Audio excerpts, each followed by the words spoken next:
बोल हरि बोल हरि बोल। जय जय राधा रमण हरि बोल। जय जय राधा रमण हरि बोल।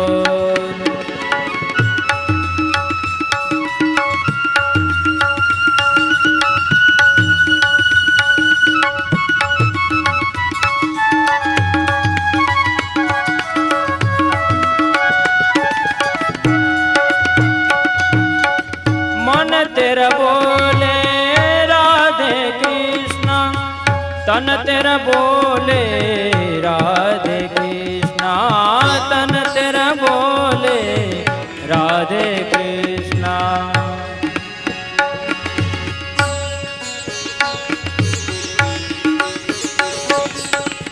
मन तेरा बोले राधे कृष्णा, तन तेरा बोले राधे कृष्णा। जीवा तेरी बोले राधे कृष्णा, मुख से निकले राधे कृष्णा। जय जय राधा रमण हरि बोल। जय जय राधा रमण हरि बोल। जय जय राधा रमण हरि बोल। जय जय राधा रमण हरि बोल।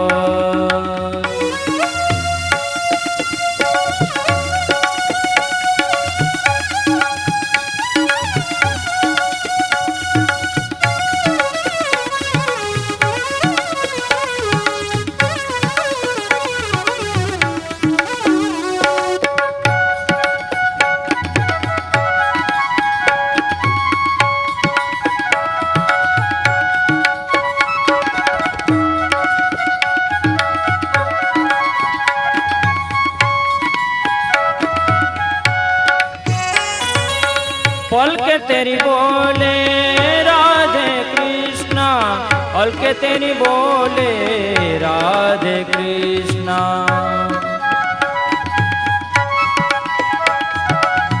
आंखें तेरी बोले राधे कृष्णा, सांस तेरी बोले राधे कृष्णा। जय जय राधा रमण हरि बोल। जय जय राधा रमण हरि बोल। जय जय राधा रमण हरि बोल। जय जय राधा रमण हरि बोल। हरि बोल हरि बोल हरि बोल। हरि बोल हरि बोल हरि बोल। जय जय राधा रमण हरि बोल। जय जय राधा रमण हरि बोल।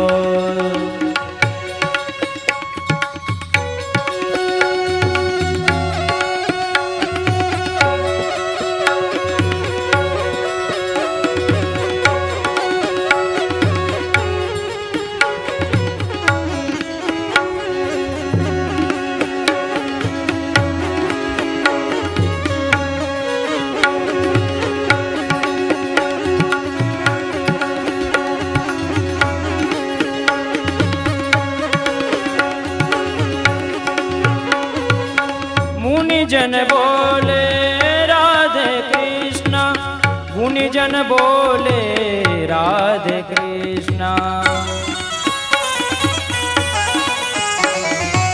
हम सब बोले राधे कृष्णा, सब जग बोले राधे कृष्णा। जय जय राधा रमण हरि बोल। जय जय राधा रमण हरि बोल। जय जय राधा रमण हरि बोल। जय जय राधा रमण हरि बोल। हरि बोल हरि बोल हरि बोल। हरि बोल हरि बोल हरि बोल। जय जय राधा रमण हरि बोल। जय जय राधा रमण हरि बोल। जय जय राधा रमण हरि बोल। जय जय राधा रमण हरि बोल।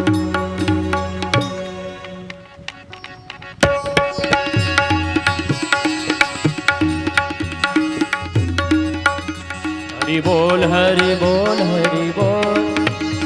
हरि बोल हरि बोल हरि बोल। हरि बोल हरि बोल हरि बोल।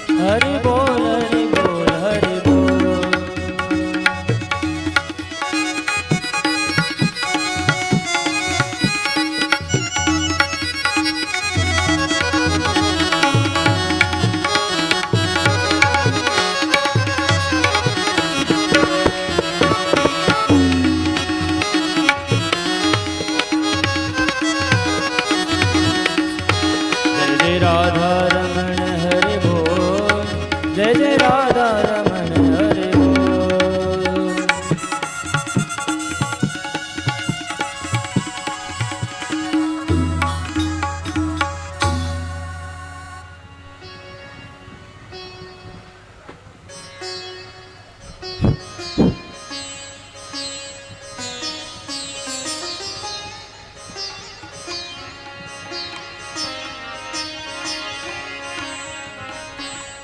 भाई મહેરબાની કરીને બીચમાં કોઈ બી મત આવીએ અને આગળથી પણ કોઈ વચ્ચે ઊભા નહીં થવાનું ક્યારે પણ. ઉજરે નવઃ સ્વીયાનાથા નિત્યાચાર્ય પ્રણમામિ મુહુર્મુહુઃ યદનુગ્રહતો જંતુ સર્વદુઃખાતિગો ભવેत् તમહં સર્વદા વંદે શ્રીમદ્વલ્લભનંદનम्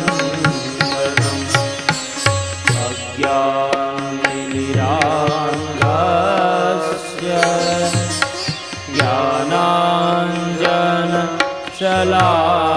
જ્ઞાનાંજનશલાકયા ચક્ષુરુન્મીલિतं येन તસ્मै શ્રીગુરવે નમઃ. નમામિ હૃદયે શેષે લીલાક્ષીરાધિશાયિનम् લક્ષ્મી સહસ્રલીલાભિः સેવ્યમાनं કલાનિધિ ચતુર્ભિશ્ચ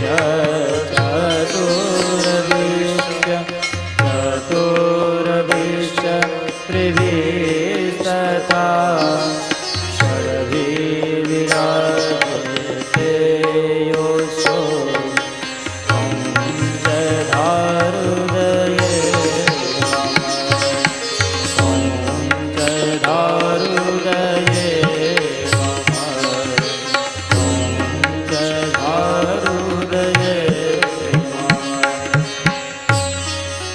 શ્રી ગોવર્ધનનાથ પાદયુગલમ હૈયં ગવીન પ્રિયમ નિત્યં શ્રીમથુરાધિપં સુખકરમ શ્રીવિઠ્ઠલેશં મુદા શ્રીમદ્વારવતીશ ગોકુલપતે શ્રી ગોકુલેન્દુ વિભું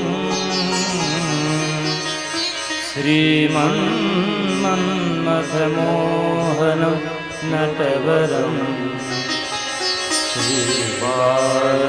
શ્રીબાલકૃષ્ણં ભજે શ્રીમદ્વલ્લભ વિઠ્ઠલો ગિરિધરમ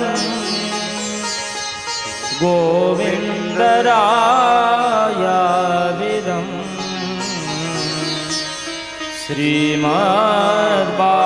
શ્રીમદ્બાલકૃષ્ણ ગોકુલપતિ નાથં રઘૂણાં તથા એવં શ્રીયદુનાયકં કિલ ઘન શ્યામં ચતદ્વંશજાન કાલિંદિં સ્વગુરું ગિરિં ગુરુવિભું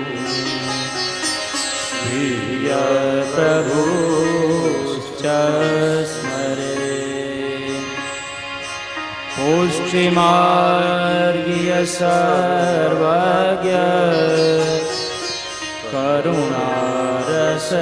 કરુણારસપૂરિતઃ श्रेष्ठ फल प्रदाता च तस्मै श्री गुरवे नमः। तस्मै श्री गुरवे नमः। तस्मै श्री गुरवे नमः।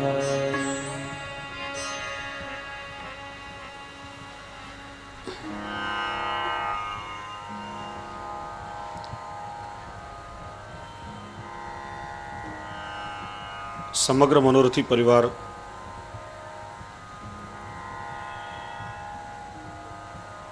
શ્રી વલ્લભના કૃપાપાત્ર શ્રી વલ્લભના લાડીલા આપ સૌ ભગવદી વૈષ્ણવજનો,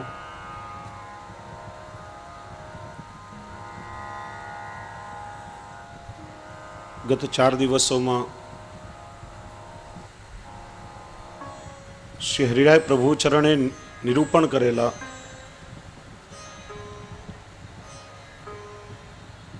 વૈષ્ણવી કર્તવ્યોનું આપણે દર્શન કર્યું.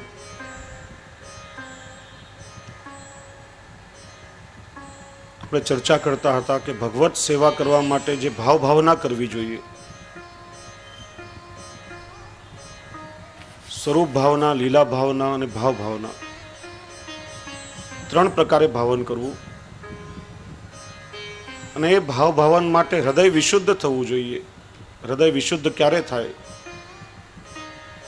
કે જ્યારે વિપ્ર યોગાગ્નિ સ્વરૂપ શ્રી વલ્લભનું અને શ્રી વિઠ્ઠલેશનું મનમાં ધ્યાન કરીએ.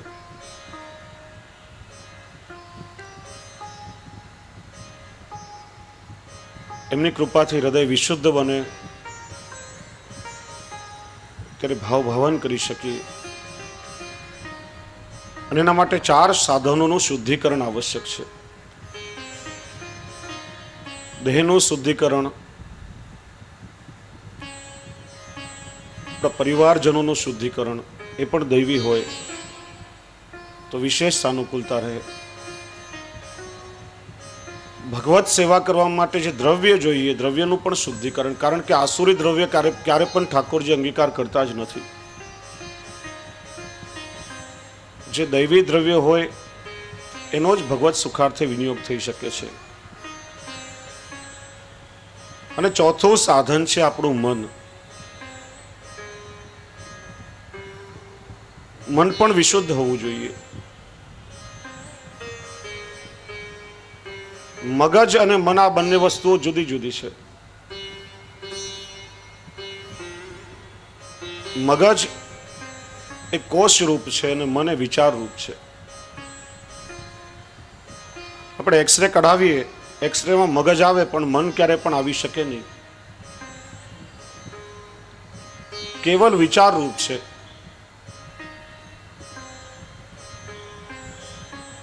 મનથી માનવી વિચાર કરી શકે છે. વિચારોના તરંગો એની અંદર ઉત્પન્ન થાય છે. માનવીનો સ્વભાવ છે એનું મન સહજ અધગામી હોય છે. નવરા પડીએ ત્યારે મનમાં સાચા ખોટા વિચારો સૌથી પહેલા શરૂ થતા હોય.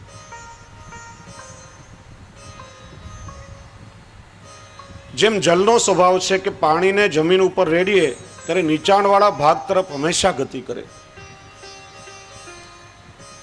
એ રીતે માનવીનું મન સહજ અધગામી હોય છે. નેગેટિવ થિંકિંગ્સ, નિષેધાત્મક વિચારો માણસને સૌથી પહેલા આવે છે. અને એટલા માટે મનનું શુદ્ધિકરણ ખૂબ જ આવશ્યક છે. 2 પ્રકારે મન શુદ્ધ થાય. એક ભગવદ નામ વડે. ભગવદ નામ વડે મન સ્થિર થાય. જેમ નીચાણવાળા ભાગમાં પાણી જમા થયું હોય, કોઈ ટાંકીમાં નીચે આપણે પાણી સ્ટોરેજ કરીએ અને એને અગાસી પર રહેલી ટાંકીમાં પહોંચાડવું હોય તો એના માટે યંત્રની મદદ લેવી પડે. એમ માનવીનું અધગામી મન એ મંત્ર દ્વારા ઉર્ધ્વગામી બને છે, કેન્દ્રિત થાય છે, સ્થિર થાય છે. પણ એના શુદ્ધિકરણનો ઉપાય શું? ત્યારે શ્રી મહાપ્રભુજીએ બ્રહ્મ સંબંધ લીધા પછી પુષ્ટિ જીવનું કર્તવ્ય સિદ્ધાંત રહસ્ય ગ્રંથમાં આપણને સૌને સમજાવ્યું, અસમર્પિત વસ્તુ નામ તસ્માદ વર્જન માં ચરેત.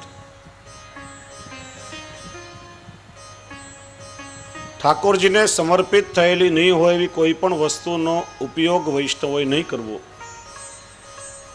અગાઉ એક ખૂબ સુંદર કીર્તનમાં આપણે ચર્ચા કરી ગયા. આપણને પોતાને વસ્ત્ર પહેરવા જોઈએ છીએ, તો ઠાકોરજી માટે એક સુંદર વસ્ત્ર આપણે સિદ્ધ કરાવીએ. આપણને દરરોજ તરસ લગે ત્યારે શીતલ જલ જોઈએ છીએ, તો શીતલ જલથી પ્રભુને જારીજી ભરીએ. આપણા ઘર માટે રસોઈ થાય જ છે, જુદું કરવાની કઈ જરૂર નથી, પણ એ પ્રભુને ધરીને સમર્પિત લઈએ. શ્રી મહાપ્રભુજીની આજ્ઞા સૂત્રાત્મક છે. પણ એનો વિસ્તાર આપણે જોઈએ તો છાંદોગ્ય ઉપનિષદ, જે આપણું ન્યુટ્રિશન સાયન્સ, આપણું આહાર વિજ્ઞાન કહેવામાં આવ્યું છે,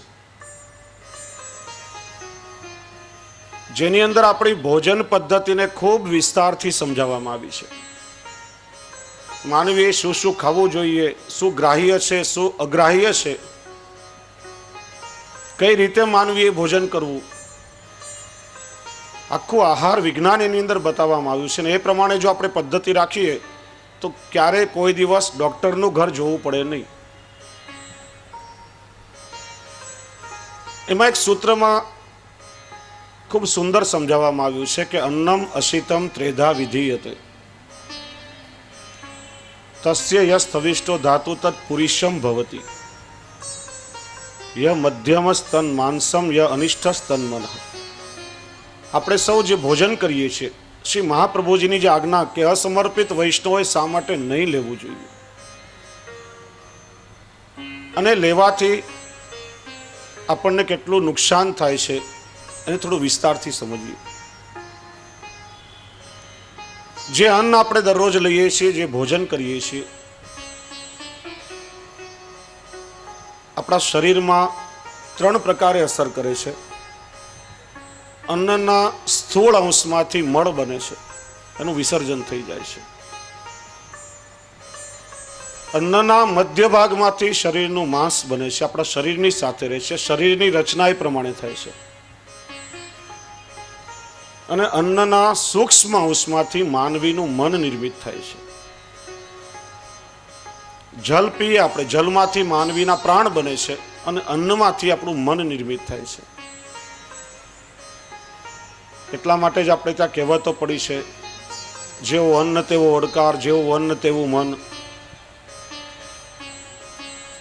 માનવી જેવા પ્રકારનું ભોજન ગ્રહણ કરે છે, એમાંથી એનું મન નિર્મિત થાય છે, અને એવા જ વિચારના આંદોલનોની અંદર ઉત્પન્ન થાય છે. આપણે રાજસી કે તામસી ખોરાક આહાર લેતા હોઈશું તો સ્વભાવ પણ એવો તામસી બનશે. ઠાકોરજીને આપણે ત્યાં ક્યારે પણ તામસી પદાર્થો ભોગ ધરવામાં આવતા જ નથી. ઠાકોરજીને આપણે ત્યાં હંમેશા સાત્વિક અન્ન જ સામગ્રી ભોગ ધરવામાં આવે છે.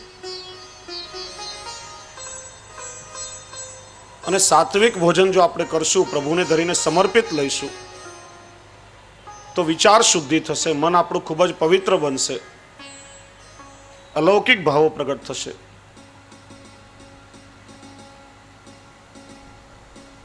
ઘણા ઘણા પ્રયોગો આ વિષય પર કરવામાં આવ્યા છે. ક્યારે કોઈ સમજદાર માણસ હોય, બુદ્ધિશાળી માણસ હોય, વિવેકી હોય, થોડું મદિરા પાન કરે, તમે જો 2 મિનિટમાં જેની કેવી અસર થાય છે, પોતે શું બોલે છે, કઈ રીતે ચાલી રહ્યો છે, કઈ રીતે સામેવાળા સાથે વ્યવહાર કરી રહ્યો છે, માણસ વિવેક ભૂલી જાય છે, તરત જ એને અસર થાય છે. અમેરિકાની એક સત્ય ઘટના આપને કહું. આખો કિસ્સો છાપવામાં આવ્યો હતો. કોઈ એક વાતને લઈને 2 મિત્રોની વચ્ચે વૈમનસ્ય થયું. વાત ખૂબ આગળ વધી.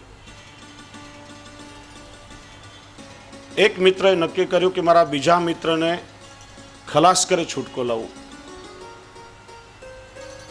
એકવારે પોતાના મિત્રને મારી નાખવાના ઈરાદાથી પિસ્તોલમાં ગોળીઓ ભરી અને એના ઘરે આવ્યો. મિત્ર હતો એટલે ઘરમાં આવ જાવ પર કોઈ રોકટોક હતી નહીં ને કોઈ રોક્યો નહીં. સીધો એના બેડરૂમમાં શયનખંડમાં આવ્યો. ત્યારે એનો પહેલો મિત્ર સૂતેલો હતો, નિદ્રાધીન હતો. શાંત મુખમુદ્રા જોઈને પહેલા વિચાર કર્યો કે આમ પણ એને મારી નહીં નાખું તો મારું શું બગાડશે, શા માટે કોઈની હત્યા કરું. બહાર આવીને થોડી વાર પોર્શમાં બેઠો અને ખિસ્સામાંથી એક ચીરૂટ કાઢીને સળગાવી. 2-4 ચીરૂટના શ્વાસ ખેંચ્યા હશે તો તરત જ એની અંદર પાછા વિચારના આંદોલનો બદલાયા. ઊભો થયો, મિત્રના બેડરૂમમાં આવી ખિસ્સામાંથી પિસ્તોલ કાઢી ધરાધડ ગોળીઓ છોડીને એને ખલાસ કરી નાખ્યો.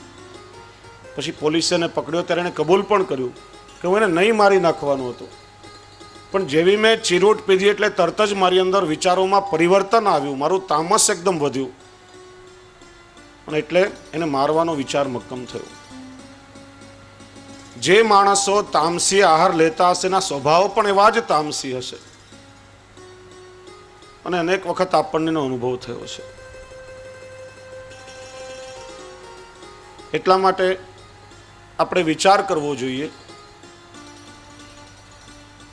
કે એક તો ઠાકોરજીને ધરી અને જે સમર્પિત ભોજન મહાપ્રસાદ સ્વરૂપે આપણે લઈએ છીએ. જો વૈષ્ણવ, પ્રસાદ શબ્દના 2 અર્થ થાય છે. પ્રસાદ એટલે પ્રસન્નતા અને પ્રસાદ એટલે કૃપા.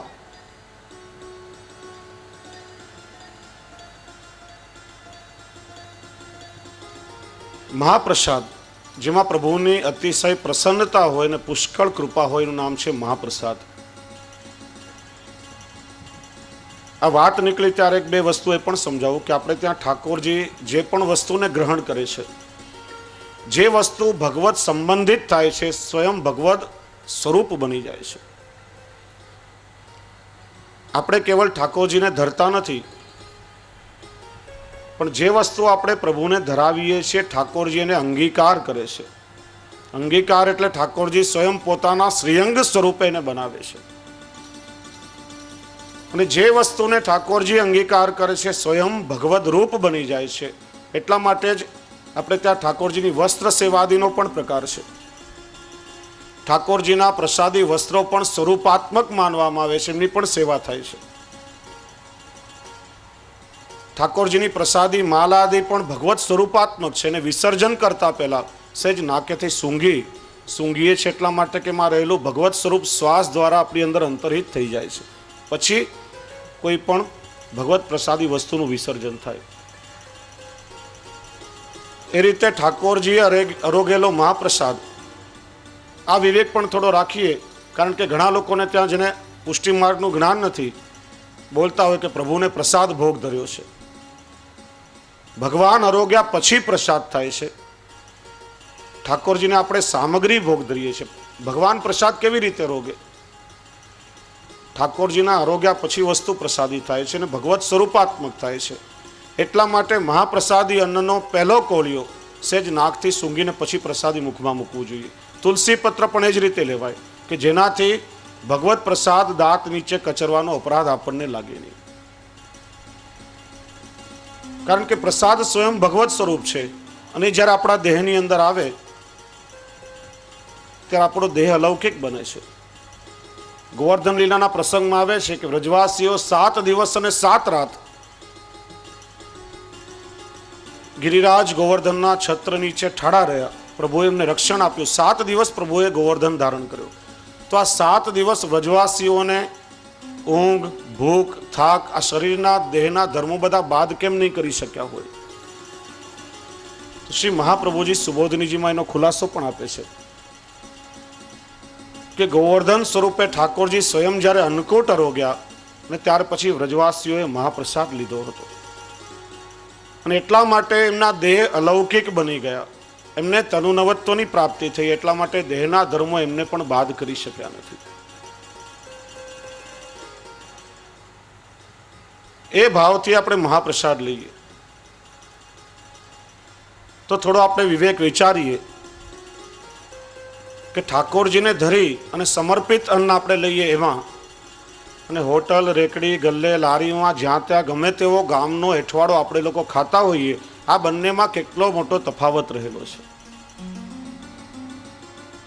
અને એટલા માટે જ આપણા ગ્રંથો આપણને સમજાવે છે કે ભોજનમાં 5 પ્રકારનું શુદ્ધિકરણ હોવું જોઈએ.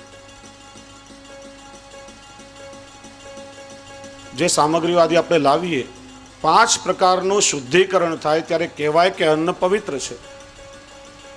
સૌથી પહેલા અન્ન પવિત્ર, ત્યાર પછી જે પાત્રોમાં ભોજન રંધાય ને જે પાત્રોમાં ભોજન કરીએ એ પાત્ર પવિત્ર હોવા જોઈએ. ત્રીજું શુદ્ધિકરણ સ્થાનનું શુદ્ધિકરણ, જ્યાં રસોઈ રંધાય અને જ્યાં આપણે ભોજન કરીએ સ્થાન પવિત્ર. ચોથું રસોઈ બનાવનાર વ્યક્તિ પવિત્ર અને પાંચમું રસોઈ પીરસનાર વ્યક્તિ પવિત્ર. 5 પ્રકારની પવિત્રતા જળવાય ત્યારે કહેવાય કે અન્ન પવિત્ર છે. અને એવું અન્ન ઠાકોરજીને ધર્યા પછી સમર્પિત લઈએ ત્યારે અલૌકિક ભગવત સ્વરૂપે બને છે અને ત્યારે આપણા વિચારોને અલૌકિક બનાવે છે. જે 84 અને 252 વૈષ્ણવ સમર્પિત લેતા હતા, એમના વિચારોમાં ને આજે આધુનિક સમયમાં આપણા વિચારોમાં કેટલો જમીન આસમાનનો ફરક છે. આજે આપણી સમગ્ર જીવન શૈલી ઉપર આપણા ભોજનની ખૂબ ઊંડી અસર થઈ રહી છે, પણ એ વસ્તુનો સૂક્ષ્મ અંદાજ આપણને નથી. અને એટલા માટે થોડું આપણે એનો વિચાર કરીએ. સૌથી પહેલા અન્નનું શુદ્ધિકરણ. અનાજ, કરિયાણું આદિ હોય, એમાં કોઈ જીવાત ન હોય, કાંકરા આદિ વીણી પવિત્રતાપૂર્વક એનો ઉપયોગ કરીએ. કે શાકભાજી કે ફળાહાર ઇત્યાદિ હોય, તેમાં કોઈ જીવજંતુ ન રહી જાય એ પ્રમાણે એને ખાસા કરી શુદ્ધ કરી એ જોઈને પછી એનો ઉપયોગ કરવો જોઈએ. બહારથી લાવીને સીધો આપણે ઘરમાં એનો ઉપયોગ નથી કરતા. એની સામે આપણે જોઈએ તો હોટલોમાં કે રેકડીઓમાં કે લારીમાં જે પણ ખાદ્ય પદાર્થો મળે છે એ અન્નનું શુદ્ધિકરણ બરાબર થાય છે ખરા? છેલ્લામાં છેલ્લી ક્વોલિટીનો પદાર્થ એ લોકો વાપરતા હોય છે. લગભગ 6-1 વર્ષ પહેલા મુંબઈમાં જ એ ગ્રેડની કહેવાતી એવી 30 જેટલી હોટલોમાં હેલ્થ અને ન્યુટ્રિશન ડિપાર્ટમેન્ટે દરોડા પાડ્યા અને છાપામાં એનો આખો અહેવાલ છપાયો ત્યારે લોકોના મોઢામાંથી હરેરાટી નીકળી ગઈ. સેંકડો રૂપિયા ખર્ચીને માણસો હોટલમાં શું ખાવા જતા હોય છે, એનો અહેવાલ આ ડિપાર્ટમેન્ટે છાપામાં પ્રગટ કર્યો. ઢોકળાનું જે ખીરું, એની અંદરથી મરેલા ઉંદરડાઓ નીકળ્યા. પેલા મીઠાઈના જે ખૂમચાઓ હતા એને પગ લૂસવાના મસોતાના કપડાથી ઢાંકેલા હતા. શાકભાજીઓમાંથી ઈયળ નીકળ્યા, અનાજમાંથી ધંડેરા નીકળ્યા. આખો અહેવાલ એનો વધારે ચર્ચા નહીં કરું, પણ છેલ્લામાં છેલ્લી કક્ષાનો પદાર્થ એ લોકો વાપરતા હોય છે. અને ગઈકાલે પૂજ્ય શ્રી શિશિરકુમારજીએ પેલા પાઉની ચર્ચા કરી હતી. આ તો મારો પોતાનો અનુભવને આંખે જોયેલી વાત છે. હું જ્યારે સરદાર વલ્લભભાઈ પટેલ સ્કૂલમાં ભણતો હતો, બાજુમાં જ એક ભગવદીય વૈષ્ણવ, મરજાદી વૈષ્ણવ, પરમ ભગવદી કમળાબેન એમનું નામ, દરરોજ 3 વાગે રિસેસ પડે, 2 મિનિટના અંતર એમનું ઘર, એટલે દોડીને તરત જ એમને ત્યાં જાઉં અને ઠાકોરજીને ધરીને સુખડી આદિ રાખી મૂકે મારા માટે, અને પછી રિસેસમાંથી પાછો ઘરે આવું ત્યારે રસ્તામાં એક બેકરી પડતી હતી અને એની પાસે થઈને નીકળવાનું હોય ત્યારે મારી નજરે ઘણીવાર જોયું છે કે મોટા ગોળ કુંડાળામાં લોટ મૂકીને 5-7 મજૂરો પોતાના પગેથી એને ખૂંદતા હોય ને પસીનાના રેલાઈમાં ચાલ્યા જતા હોય, અને છતાંય લોકોને આ બધી વસ્તુ ભાવતી હોય છે. ડિપાર્ટમેન્ટે હમણાં સાબિત કર્યું કે આ પેલા પાણીપુરીના બનાવેલા પાણીમાં ખાટો તીખો તતરમરિયો સ્વાદ આવવા માટે ઓક્ઝેલિક એસિડ નામનું તત્વ ઉમેરવામાં આવે છે. સ્વાદ આપણને લાગે પણ એનાથી માણસના થાઇરોઇડને ઘણું નુકસાન થાય છે અને ભવિષ્યમાં કેન્સર થવાની સંભાવના પણ ઊભી રહેતી હોય છે. ફરસાણની દુકાનોમાં આ ગાંઠિયા અને ફાફડાને જે તેલમાં બનાવે એ તેલ ઉકળીને પેલા કારના ઓઇલ જેવું ઘટ્ટ થઈ જાય ત્યાં સુધીનો ઉપયોગ ચાલુ રહેતો હોય છે.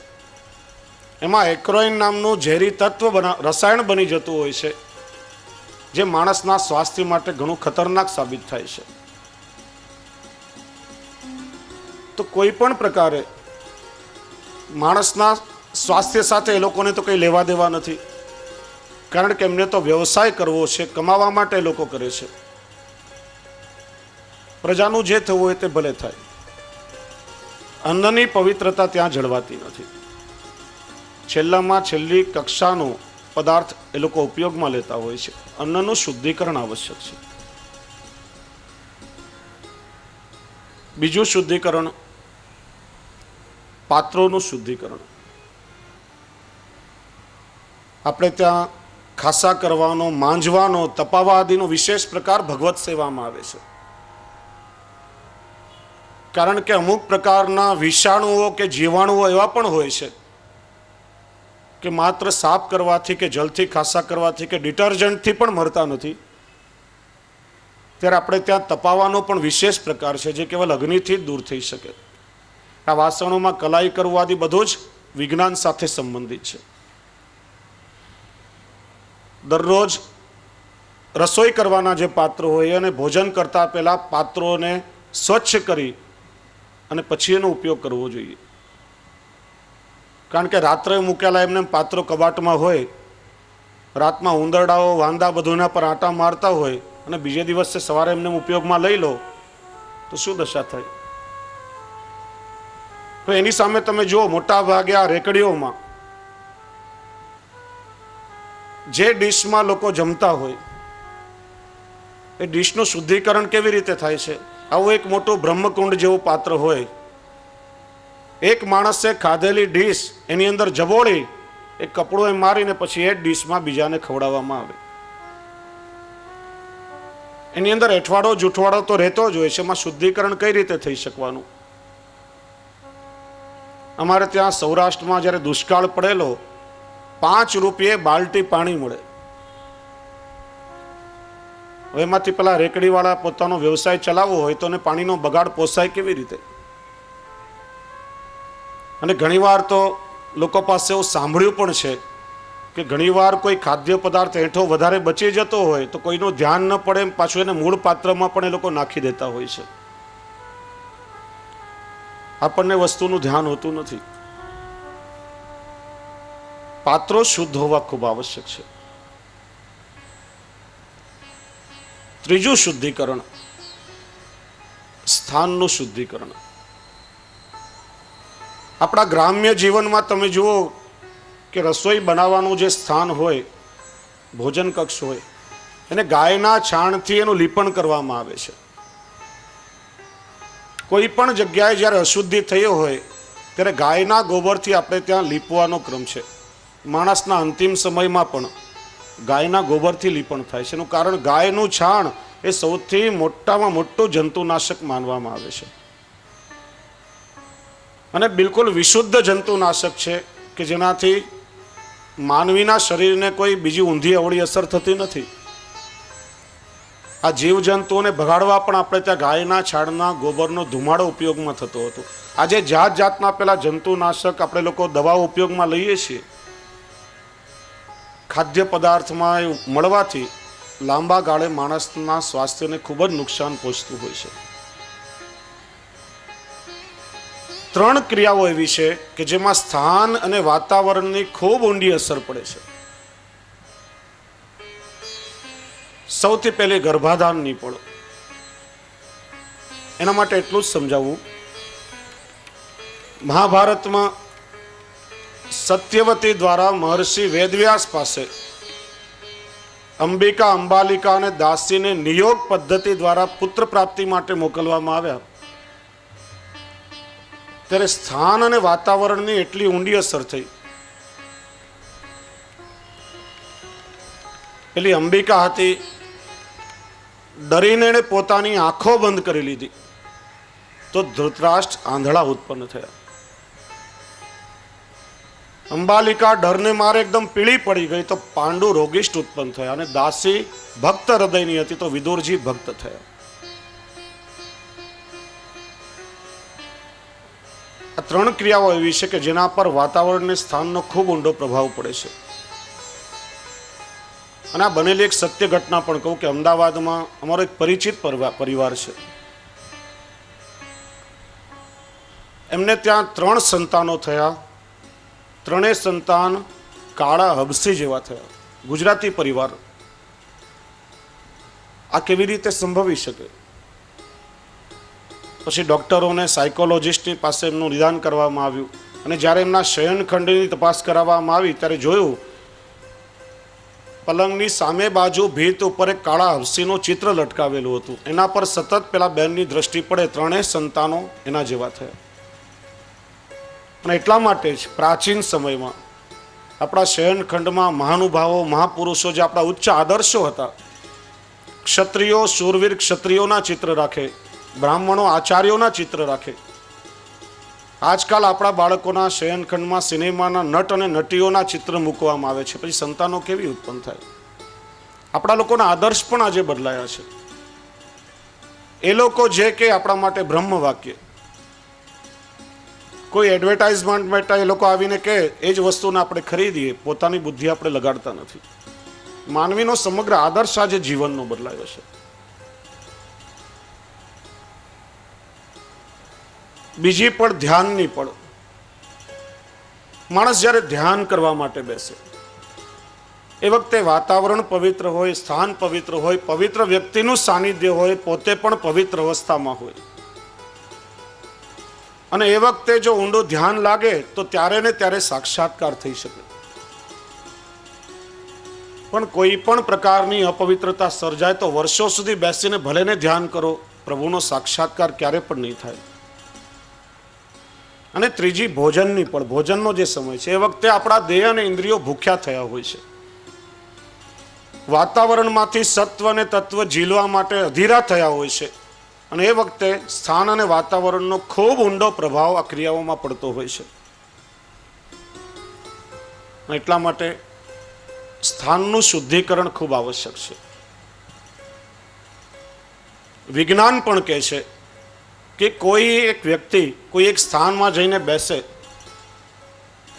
60 કલાક સુધી એના શરીરના પરમાણુઓ, એના ઇલેક્ટ્રોન્સ વાતાવરણમાં અસ્તિત્વમાં જીવતા રહેતા હોય છે. અને એવું જો ન હોય તો કોઈ ગુનેગાર જ્યારે કોઈ ગુનો કરીને જાય તો પોલીસના સ્નિફર કૂતરાઓ 3 દિવસ પછી પણ વાતાવરણમાંથી એની સુગંધ પકડીને પેલા ગુનેગારને શોધી શકે છે. 60 કલાક સુધી માનવીના ઇલેક્ટ્રોન્સ, એના પરમાણુઓ વાતાવરણમાં અસ્તિત્વમાં જીવંત રહેતા હોય છે. અને એટલા માટે કોઈ સ્થાનમાં જઈને આપણે બેસીએ, હોટલમાં કે રેકડીમાં, જ્યાં ત્યાં ખાઈ, આપણા પહેલાં કોણ માણસ ગયો હતો, એના વિચાર કેવા હતા, એનું આચરણ કેવું હતું, એ વ્યક્તિના પરમાણુ ત્યાં અસ્તિત્વમાં હોય છે. અને જો આપણી અંદર સંક્રમિત થાય તો આપણા વિચારો પણ બગડવાની શક્યતા રહેતી હોય છે. એટલા માટે કહેવાય છે કે ભોજન અને ભજન તો હંમેશા ભોજન અને ભજન એકાંતમાં કરવા જોઈએ. આપણે ત્યાં કહેવાય છે નાના બાળકને પણ એકાંતમાં બેસાડી અને મા બાળકનું પેટ ભરતી હોય છે. મારા બાળકને કોઈની નજર તો નહીં લાગી જાય ને. હવે આજના આધુનિક માણસો શું કહેશે, આ નજર બજર તે કંઈ કોઈની લાગતી હશે, આ તો બધી વેવલી વાતો છે. પણ વિજ્ઞાને સિદ્ધ કર્યું છે કે અમુક પ્રકારના રોગના વિષાણુઓ ખાલી દ્રષ્ટિથી સંક્રમિત થાય છે. માણસનો સ્વભાવગત દોષ, પોતાનો માણસનો સ્વભાવ હંમેશા દ્રષ્ટિ દ્વારા પ્રગટ થાય છે. કોઈ બહુ પ્રેમી માણસ હોય, તમે જો એની આંખમાં કેટલી કોમળતા અને પ્રેમ હશે, અને તામસી માણસની આંખોમાં જ હંમેશા આમ તામસ ઝલકતું હશે. પશુઓમાં પણ તમે જુઓ, ગાય, ઘોડો જે શાકાહારી પશુઓ છે, એના મુખ ઉપર જ કેટલી પ્રેમાળતા, એની આંખમાં તમને કોમળતા મળશે. વાઘ, વરુ, સિંહ, બિલાડી આ બધું જોશો, એની આંખમાં કેટલું તામસ તમને મળશે. અમુક પ્રકારના વિષાણુઓ દ્રષ્ટિ દ્વારા સીધા સંક્રમિત થતા હોય છે. અને એટલા માટે તમે જો પેલો કન્જસ્ટિવાઇટિસ નામનો આંખ આવવાનો રોગ થયો હોય, કંઈ કરવાની જરૂર નથી. ખાલી આંખની સામે જોઈ લો તમે, એકને આંખ આવી હોય તો આખા ગામમાં એ રોગ ફેલાઈ જાય. ત્યારે માણસે ચશ્મા પહેરવા પડે. અને મહાભારતના પ્રસંગમાં જોઈએ તો યુદ્ધ શરૂ થઈ ચૂક્યું હતું. કૌરવોના એક પછી એક મહારથી, રથી, અતિરથી સેનાપતિઓ હણાતા હતા. ભીષ્મ પિતામહ હજી સુધી યુદ્ધના મેદાનમાં આવ્યા નથી. ત્યારે દુર્યોધન મામા શકુનીને પૂછે છે કે આ પિતામહ પાંડવોના પક્ષપાતી લાગે છે. જો ભીષ્મ પિતામહ યુદ્ધના મેદાનમાં આવે તો એક જ દિવસમાં યુદ્ધ પૂરું થઈ જાય. એમને તો ઈચ્છા મૃત્યુનું વરદાન છે. આ પિતામહને યુદ્ધ કરવા માટે કઈ રીતે તૈયાર કરવા? શકુનીએ ઉપાય બતાવ્યો કે ભીષ્મ પિતામહ જ્યારે ભોજન લઈ રહ્યા હોય ત્યારે કોઈ ચંડાલની દ્રષ્ટિએ એમના ભોજન ઉપર કરાવવામાં આવે તો એમની બુદ્ધિ બગડ્યા વગર નહીં રહે. દુર્યોધને કહ્યું કે પિતામહ તો એકાંતમાં ભોજન કરે છે, ત્યાં કોઈ પણ વ્યક્તિ જઈ શકે નહીં. ચંડાલને ત્યાં કઈ રીતે લઈ જવું? શકુનીએ બીજો ઉપાય બતાવ્યો. બીજા કોઈની જરૂર ક્યાં છે? તારા જેવી મલિન વૃત્તિ કોની? પિતામહ જ્યારે ભોજન કરી રહ્યા હોય તારે જઈને એમના ભોજનમાં દ્રષ્ટિ કરી દેવાની. અને બીજા દિવસે પિતામહ જ્યારે ભોજન કરી રહ્યા હતા અને દુર્યોધને આવીને માત્ર એમના ભોજનમાં દ્રષ્ટિ કરી અને એમના વિચારો બદલાયા છે. આવતીકાલે કાં તો હું રહીશ અથવા તો અર્જુન રહીશ. એટલા માટે જ ઠાકોરજીને પણ ભોજનના સમયમાં ટેરો કરી દેવામાં આવે છે. ભોજન અને ભજન હંમેશા એકાંતમાં કરવું જોઈએ. એકાંતનો સમય, કોઈની પણ દ્રષ્ટિ, વ્યક્તિનો સ્વભાવ કેવો છે, આ વિચારો કેવા છે, આપણી અંદર દ્રષ્ટિ દ્વારા પણ સંક્રમિત થઈ શકે છે. અને એટલા માટે જ ભગવાન શ્રી કૃષ્ણ જ્યારે સંધિ કરાવવા માટે આવ્યા ત્યારે દુર્યોધનના ઘરનો 56 ભોગ ભગવાને છોડ્યો. એને રોગ્યો નથી, પણ વિદુર જઈને ત્યાં જઈને ભગવાને ભાજી ખાવાનું પસંદ કર્યું છે. દુર્યોધન કો મેવા ત્યાગ્યો, શાક વિદુર ઘર ગાઈ, સબસે ઊંચી પ્રેમ સગાઈ. ભગવાન વિદુરજીને ત્યાં જઈ શાક રોગ્યા છે. અને પ્રસંગ તમને યાદ છે ને કે ભગવાન અચાનક પધાર્યા. વિદુર પત્ની તો ભગવાનને જોઈને એકદમ આવેશમાં અને આનંદમાં આવી ગયા. વિચાર્યું કે પ્રભુને શું રોગાવું. પ્રભુએ કહ્યું, કાકી મને ભૂખ લાગી છે, જે પણ ઘરમાં હોય તે જલ્દી લાવો, મારે પાછું ઉતાવળે જવું છે. એ વખતે ઘરમાં કંઈ નહીં હતું, ફક્ત કેળા હતા. અને વિદુરજીના પત્ની એટલા આનંદમાં આવી ગયા કે આનંદના આવેશમાં કેળા ફેંકીને ભગવાનને છાલ રોગાવા લાગ્યા. પછી જ્યારે વિદુરજી આવ્યા ત્યારે એમના પત્નીએ કહ્યું, ને વિદુરજી જોયું કે તમે ભગવાનને રોગાવ્યું છે, અહીં તો કેળા પડ્યા છે, છાલ ક્યાં છે બધા કેળાની? ત્યારે એમને જ્ઞાન થયું કે મેં ભગવાનને છાલ રોગાવી, પ્રભુ રોગ્યા. અને મને લાગે છે કે ત્યારથી જ કદાચ એવું બન્યું હશે, કારણ કે ભગવાન કેળાની છાલ અરોગ્યા છે અને એટલા માટે ભગવાનનો પ્રસાદ થયો. કોઈનો પણ પગ ભૂલથી પડે તો એને દંડવત કરવા જ પડે, કારણ કે ઠાકોરજીને રોગ્યા છે. દુષ્ટના ઘરનું અન્ન ખાવાથી પણ આપણી બુદ્ધિ બગડે છે.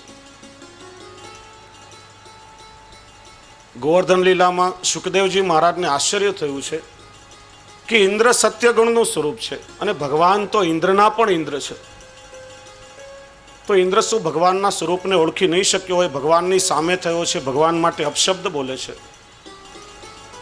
શ્રી મહાપ્રભુજી સુબોધનીજીમાં એનો ખુલાસો આપે છે કે વ્રજવાસીઓ જે ઇન્દ્રયાગ કરતા અવૈદિક યજ્ઞ હતો અને અવૈદિક યજ્ઞનો નિષિદ્ધ બલિ ઇન્દ્રએ ખાધો હતો. પોતાના અધિકાર વગરનું અન્ન એણે ખાધું હતું, એટલા માટેની બુદ્ધિ બગડી છે અને ભગવાનની પણ સામે થયું છે. ચોરી કરેલું અન્ન, વાસી અન્ન, બીજી વખત રાંધેલું અન્ન, પોતાના અધિકાર વગરનું અન્ન, રાંધેલું અન્ન બજારમાંથી વેચાતું લઈએ પણ શાસ્ત્રમાં દોષ બતાવ્યો છે. ફક્ત એને ભોજન બીજાને કરાવી શકાય, કાચું અન્ન ખરીદી શકાય, પણ રાંધેલું અન્ન કેવલ એને દાન કરી શકાય, બીજાને ભોજન કરાવી શકાય. આ બધા દૂષિત અન્ન છે. અને આવા પ્રકારના જે અન્ન ખાય છે એ માણસની બુદ્ધિ અવિવેકી બને છે, મનમાં તામસી વિચારો આવી શકે છે, સમગ્ર જીવન પર એની અસર પડે છે. એટલા માટે સ્થાન અને વાતાવરણનું શુદ્ધિકરણ પણ ખૂબ જ આવશ્યક છે. ચોથી અને પાંચમી પવિત્રતા. રસોઈ બનાવનાર વ્યક્તિની અને રસોઈ પીરસનાર વ્યક્તિની પવિત્રતા પણ આવશ્યક છે. કારણ કે જે લોકો રસોઈ બનાવે ને જે પીરસે એના હાથનો સતત સ્પર્શ પહેલા અન્નને થતો હોય છે. હવે થોડો વિજ્ઞાનનો સંદર્ભ લઈએ કે આપણા જે માથાના વાળ છે, મસ્તિષ્કના વાળ, એ વાતાવરણમાંથી ઉર્જા ગ્રહણ કરે છે, એનર્જી કલેક્ટ કરે છે. અને એટલા માટે જ બ્રાહ્મણો શિખાનું બંધન કરે છે. અહીં નાનું મગજ આવેલું છે, એ કોમ્પ્યુટરના હાર્ડ ડિસ્કની જેમ મેમરીને સ્ટોર કરવાનું કાર્ય કરે છે. અત્યારની જેમ નોટબુકો, પેન્સિલ, કોમ્પ્યુટર એવું પહેલાંના સમયમાં કંઈ નહીં હતું. ગુરુકુળમાં ગુરુ એકવાર ખાલી શીખડાવે ને એકવાર સાંભળેલું વિદ્યાર્થીએ જીવનભર યાદ રાખવું પડતું હતું. આ બ્રાહ્મણો અને વૈષ્ણવ એટલા માટે શિખાબંધન કરતા હતા. વૈષ્ણવે પણ ખાસ શિખા ધારણ કરવી જોઈએ. માથાના વાળ વાતાવરણમાંથી ઉર્જા ગ્રહણ કરે અને આપણા આંગળાના, હાથના આંગળાના ટેરવા અને પગના આંગળાના ટેરવામાંથી પોઝિટિવ અને નેગેટિવની જેમ એ ઉર્જાનું સતત વહન થતું હોય છે. અને એટલા માટે જ આપણે ત્યાં ટચ થેરેપી કહેવામાં આવે છે, સ્પર્શ વિજ્ઞાન. ઠાકોરજીની સેવામાં ઘણી બધી પદ્ધતિ છે. કોઈ આરતી કરે ત્યારે આપણે એને હાથ લગાડીએ છીએ, કોઈ જારીજી ભરે ત્યારે આપણે એને હાથ લગાડીએ છીએ, કોઈ વ્યક્તિ કોઈ સેવાકીય કાર્ય કરે ત્યારે આપણે એને હાથનો સ્પર્શ કરીએ છીએ. એનું કારણ કે માણસનું જે શરીર છે ઇલેક્ટ્રોનનું વાહક છે. કોઈ માણસને કરંટ લાગે અને આપણે એને અડીએ ત્યારે તરત જ આપણને પણ ઇલેક્ટ્રિકનો ઝટકો લાગે છે. કોઈ સારું કાર્ય કરી રહ્યું હોય ને આપણે વખતે એને સ્પર્શ કરીએ ત્યારે સારા તરંગો, પવિત્ર તરંગો આપણને પ્રાપ્ત થાય છે અને એનાથી આપણને ફાયદો થાય છે. ને એટલા માટે સિદ્ધાંત રહસ્યના 5 દોષોમાં શ્રી મહાપ્રભુજીએ સ્પર્શ જ દોષ પણ બતાવ્યો છે. અપવિત્ર વસ્તુ અને વ્યક્તિને અડકવાથી દોષ લાગે છે. એનું કારણ એના નેગેટિવ વાઇબ્રેશન આપણને મળે. નિષેધાત્મક તરંગો જ્યારે આપણામાં આવે ત્યારે આપણા વિચાર પણ બગડે છે. આપણે ત્યાં ચરણ સ્પર્શ કરવાનો પ્રકાર, ગુરુદેવ આશીર્વાદ આપે, આ બધું વિજ્ઞાન સાથે સંકળાયેલું છે.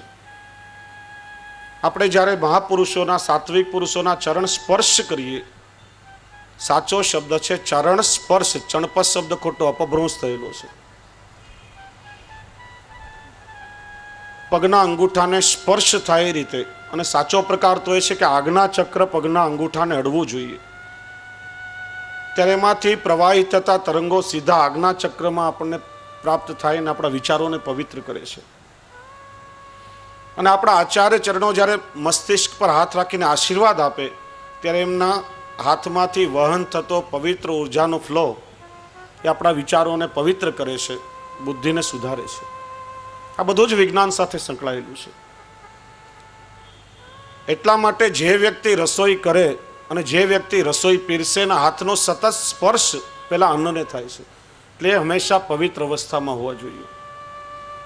એટલે ખાસ કરીને ઘરમાં રસોઈનું કામ બહેનોનું છે. બહેનોએ તો ખૂબ જ કાળજી રાખવી જોઈએ. રસોડું એ મંદિર જેટલું જ પવિત્ર સ્થાન કહેવાય. માથેથી સ્નાન કરી પવિત્રતાપૂર્વક એમાં જઈ સામગ્રી કરી ઠાકોરજીને ભોગ ધરીને લેવી જોઈએ.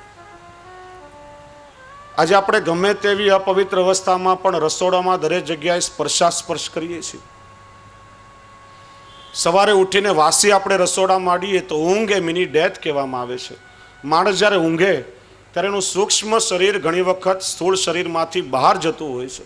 એટલા માટે માણસને સ્વપ્ન આદિ આવે છે. અને આ પ્રકાર થોડો તિલકમાં સમજાવવાનો રહ્યો, એને પણ સમજીએ કે માણસનું સૂક્ષ્મ શરીર અનામિકા આંગળી સાથે બંધાયેલું હોય છે. એક સૂક્ષ્મ તંતુ જેને આપણે નજરથી જોઈ શકતા નથી. જેમ તમે ક્યારે ટીવીમાં કે સિનેમામાં જોયો હશે કે માણસ અંતરિક્ષમાં જાય, ચંદ્ર પર કે મંગળ પર જાય, અથવા યાનમાંથી માણસ બહાર નીકળે ત્યારે એની સાથે દોરી બંધાયેલી હોય છે. નહીં તો અંતરિક્ષમાં માણસ ખોવાઈ જાય, પાછો ના આવી શકે ક્યારે પણ. એમ માણસનું સૂક્ષ્મ શરીર આ અનામિકા આંગળી સાથે જોડાયેલું હોય છે. આપણે કહીએ છીએ ને, એ ભગવાન મારી દોરી તમારે હાથ છે, એનો અર્થ એ જ થાય છે. અને એટલા માટે માણસને જગાડીએ ત્યારે ઘણી વખત પેલું સૂક્ષ્મ શરીર પાછું આવી જાય આપણા દેહની અંદર. અને એટલા માટે જ આપણે ત્યાં જ્યારે તિલક કરીએ છીએ ત્યારે તિલક કરવાનો પ્રકાર પણ સમજીએ. કારણ કે ઘણી વખત જૂના લોકો કહેતા હોય કે અંગૂઠાથી 2 વાર આમ તિલક કરો.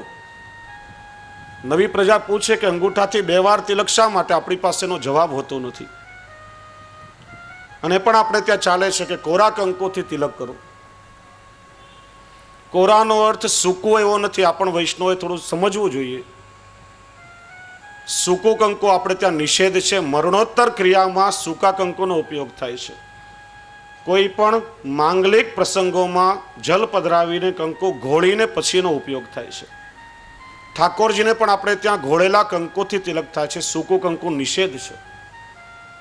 કોરાનો અર્થ શું થાય? કોરું એટલે વગર વાપરેલું, જેનો આપણે ઉપયોગ કર્યો નથી. વસ્ત્ર કહીને કોરા વસ્ત્ર છે.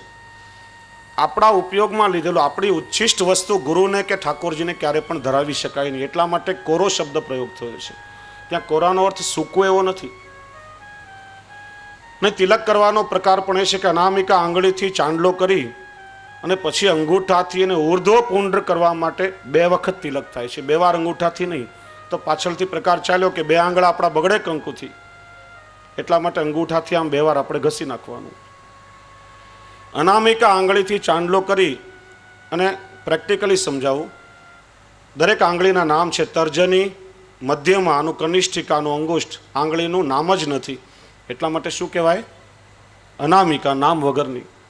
ને તમે આ રીતે જોશો, દરેક આંગળી આપણા પોતાના કંટ્રોલમાં છે. તમે એને સ્વતંત્ર હલાવી શકો. આ આંગળીને આપણે સ્વતંત્ર હલાવી શકતા નથી. ભગવાનના કંટ્રોલમાં છે.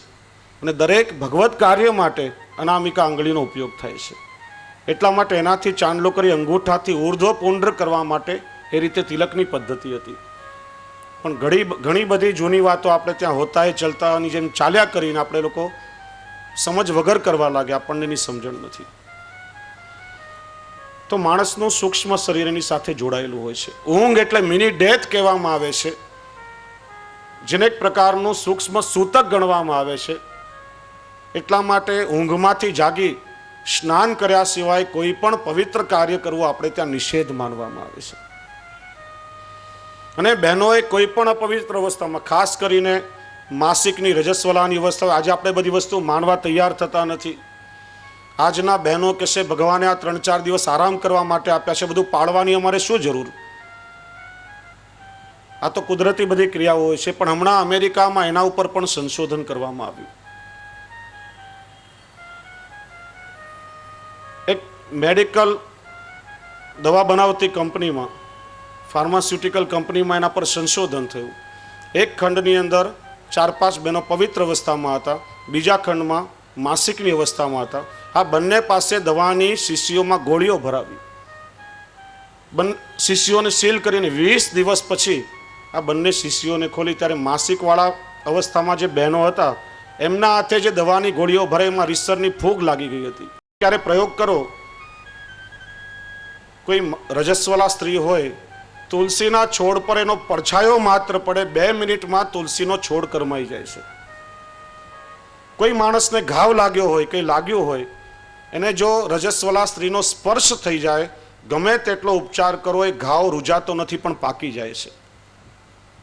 સર્પ ચાલતો હોય અને ચાલતા સર્પ ઉપર પણ જો રજસ્વલા સ્ત્રીનો પડછાયો પડે તો સર્પ પણ જડ થઈ જાય છે, ચાલી શકતો નથી. જેમ ગ્રહણની અસર વાતાવરણમાં થાય છે એ રીતે એ અવસ્થામાં અસર થાય છે. એટલા માટે આપણે ત્યાં 3 દિવસે પાલન કરવા માટે આપણા ધર્મશાસ્ત્રોએ બતાવ્યું છે.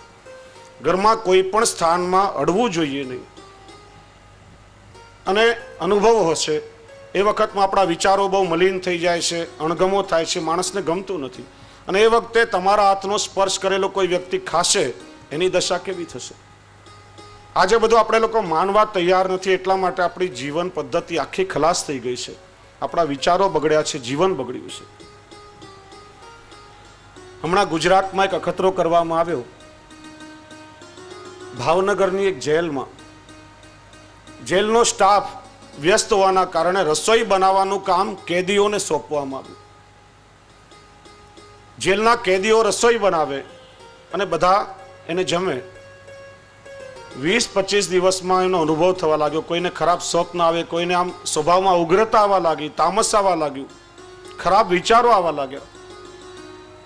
એક સાથે બધાના વિચારોમાં પરિવર્તન આવવાનું કારણ શું? એ લોકોએ મૂળ શોધ્યું, સમજણ પડી. અરે કેદીઓ પાસે રસોઈ બનાવવાનું કામ પાછું લઈ રસોઈ બનાવવા માટે પવિત્ર બ્રાહ્મણ મહારાજોને રાખ્યા. અને ત્યાર પછી 20-25 દિવસ પછી પાછું એમના સ્વભાવમાં મૂળ પરિવર્તન આવવા લાગ્યું. એટલા માટે જ આપણે ત્યાં ઠાકોરજીની સેવામાં પંચ દ્રવિડ બ્રાહ્મણો દ્વારા જ સેવામાં એમનો ઉપયોગ થતો હતો. અનાચારી માણસો દ્વારા ઠાકોરજીની સેવા પણ કરાવવામાં આવતી નથી. અને ઘરની સાચી પદ્ધતિ શું છે? બીજા પાસે રસોઈ કરાવવાના બદલે ઘરમાં માતા હોય, પત્ની હોય, બહેન હોય, જેને પરિવાર પ્રત્યે લાગણી હોય છે, પ્રેમ હોય છે, પવિત્રતાપૂર્વક તમે એ રીતે જો ઘરમાં રસોઈ કરી અને બધાને જમાડશો, તમને પોતાને અનુભવ થશે કે એમના સ્વભાવમાં કેટલી સાત્વિકતા આવી છે. આજે આપણા બાળકો અને પરિવારના સદસ્યોમાં તામસ આવવાનું આ સૌથી મોટામાં મોટું કારણ છે કે આપણા સૌનું ભોજન બગડ્યું છે અને એટલા માટે જીવન બગડ્યું છે. આ 5 પ્રકારની પવિત્રતાનું સર્જન થાય. અન્નનું શુદ્ધિકરણ, પાત્રોનું શુદ્ધિકરણ, સ્થાનનું શુદ્ધિકરણ, પીરસનાર અને બનાવનાર વ્યક્તિનું શુદ્ધિકરણ, અને પછી એ રસોઈ ઠાકોરજીને આપણે ભોગ ધરીએ. અને ઠાકોરજીને ભોગ ધર્યા પછી મહાપ્રસાદી જ્યારે લઈએ તો વિચારો કે આપણી અંદર કેટલા અલૌકિક ભાવો પ્રગટ થયા, આપણા વિચારો કેટલા સુંદર બને. અને એ રીતે અન્નની પવિત્રતા જળવાય ત્યારે આપણું મન પણ પવિત્ર બને છે. એટલા માટે શ્રી મહાપ્રભુજી આજ્ઞા કરી કે વૈષ્ણવોએ ક્યારે પણ અસમર્પિત લેવું જોઈએ. પુષ્ટિ માર્ગમાં તો એ સિદ્ધાંત જ છે, પણ મર્યાદા માર્ગમાં પણ એક પદ્ધતિ હતી. દરેક લોકો પોતાના આરાધ્ય દેવને થાળ ભોગ ધરીને પ્રસાદી લેતા હતા. આજે બધું બદલાયું છે. આપણે લોકો જે તે ગામનો એઠવાડ ખાતા થયા. કોઈ વિવેક આપણામાં રહ્યો નથી, આચાર વિચારનું જ્ઞાન નથી. ઘરમાં રસોઈ બનાવતી વખતે પણ આમ બોટવાની આદત હોય, પેલી બિલાડીની જેમ જૂઠણ કરીને ઘરના પરિવારના સદસ્યોને આપણું એઠું ખવડાવીએ તો કેટલો અપરાધ છે. આ બધો વિવેક અવશ્ય આપણે વૈષ્ણવોએ તો જાળવવો જ જોઈએ.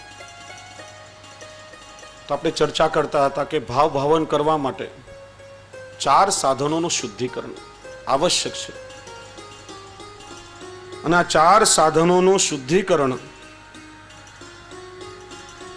જ્યારે જળવાય ત્યારે કહેવાય કે અન્ન પવિત્ર છે. ત્યારે મન પવિત્ર થાય, દ્રવ્ય પવિત્ર હોય, એનાથી ભગવત સેવા થઈ શકે, પરિવારજનો પવિત્ર હોય, ઠાકોરજીની સેવામાં સહાયક બને, અને આપણો દેહ પવિત્ર હોય ત્યારે એને દૈવી દેહ જાણવો, જે ઠાકોરજીની સેવામાં નિરંતર વિનિયોગ થાય, જે વ્રજ ભક્તોનો આપણે ભાવ વિચાર્યો એ પ્રમાણે. ત્યારે અલૌકિક ભાવો હૃદયમાં પ્રગટ થાય ને આપણે સુંદરતાથી ભાવ ભાવન કરીને ઠાકોરજીની સેવા કરી શકીએ. હવે સેવાનો આ સુંદર પ્રકાર શ્રી હરિરાય પ્રભુચરણે આપણને બતાવ્યો. ઠાકોરજીની સેવા પહોંચી. માનો કે તમારે ત્યાં સવાર અને સાંજ 2 સમયમાં 6 યામની સેવા તમે ભલે ઘરમાં કરો, પણ બપોરના સમયમાં ઠાકોરજીને અનુસર તો થવાનો જ છે. તમે એક ટાઈમ સવારે મંગળાથી રાજભોગ પર્યંતની સેવા પહોંચતા હો ને રાજભોગમાં જ શયન ભોગનો ભાવ તમે ઠાકોરજીને કરી લેતા હો, તો બીજા દિવસ સુધી ઠાકોરજીને અનવસર થશે. તો અનવસરના સમયમાં વૈષ્ણવે બેસીને શું કરવું? લૌકિક વિચારો કરવા, લૌકિક ચર્ચાઓ કરવી, ટીવીની સિરિયલો જોવાની, ગામની નિંદા કરવાની. શું કરવાનું? આપણે સમય કઈ રીતે પસાર કરવો? કારણ કે વળી પાછું હાથમાં કંઈ કામ નહીં હોય અને મન જો નવરું પડી જશે તો નવરા બેઠા આપણે શું કરશું? પેલી એક કહેવત છે ને કે એક માણસે એક ભૂતને સાધ્યું,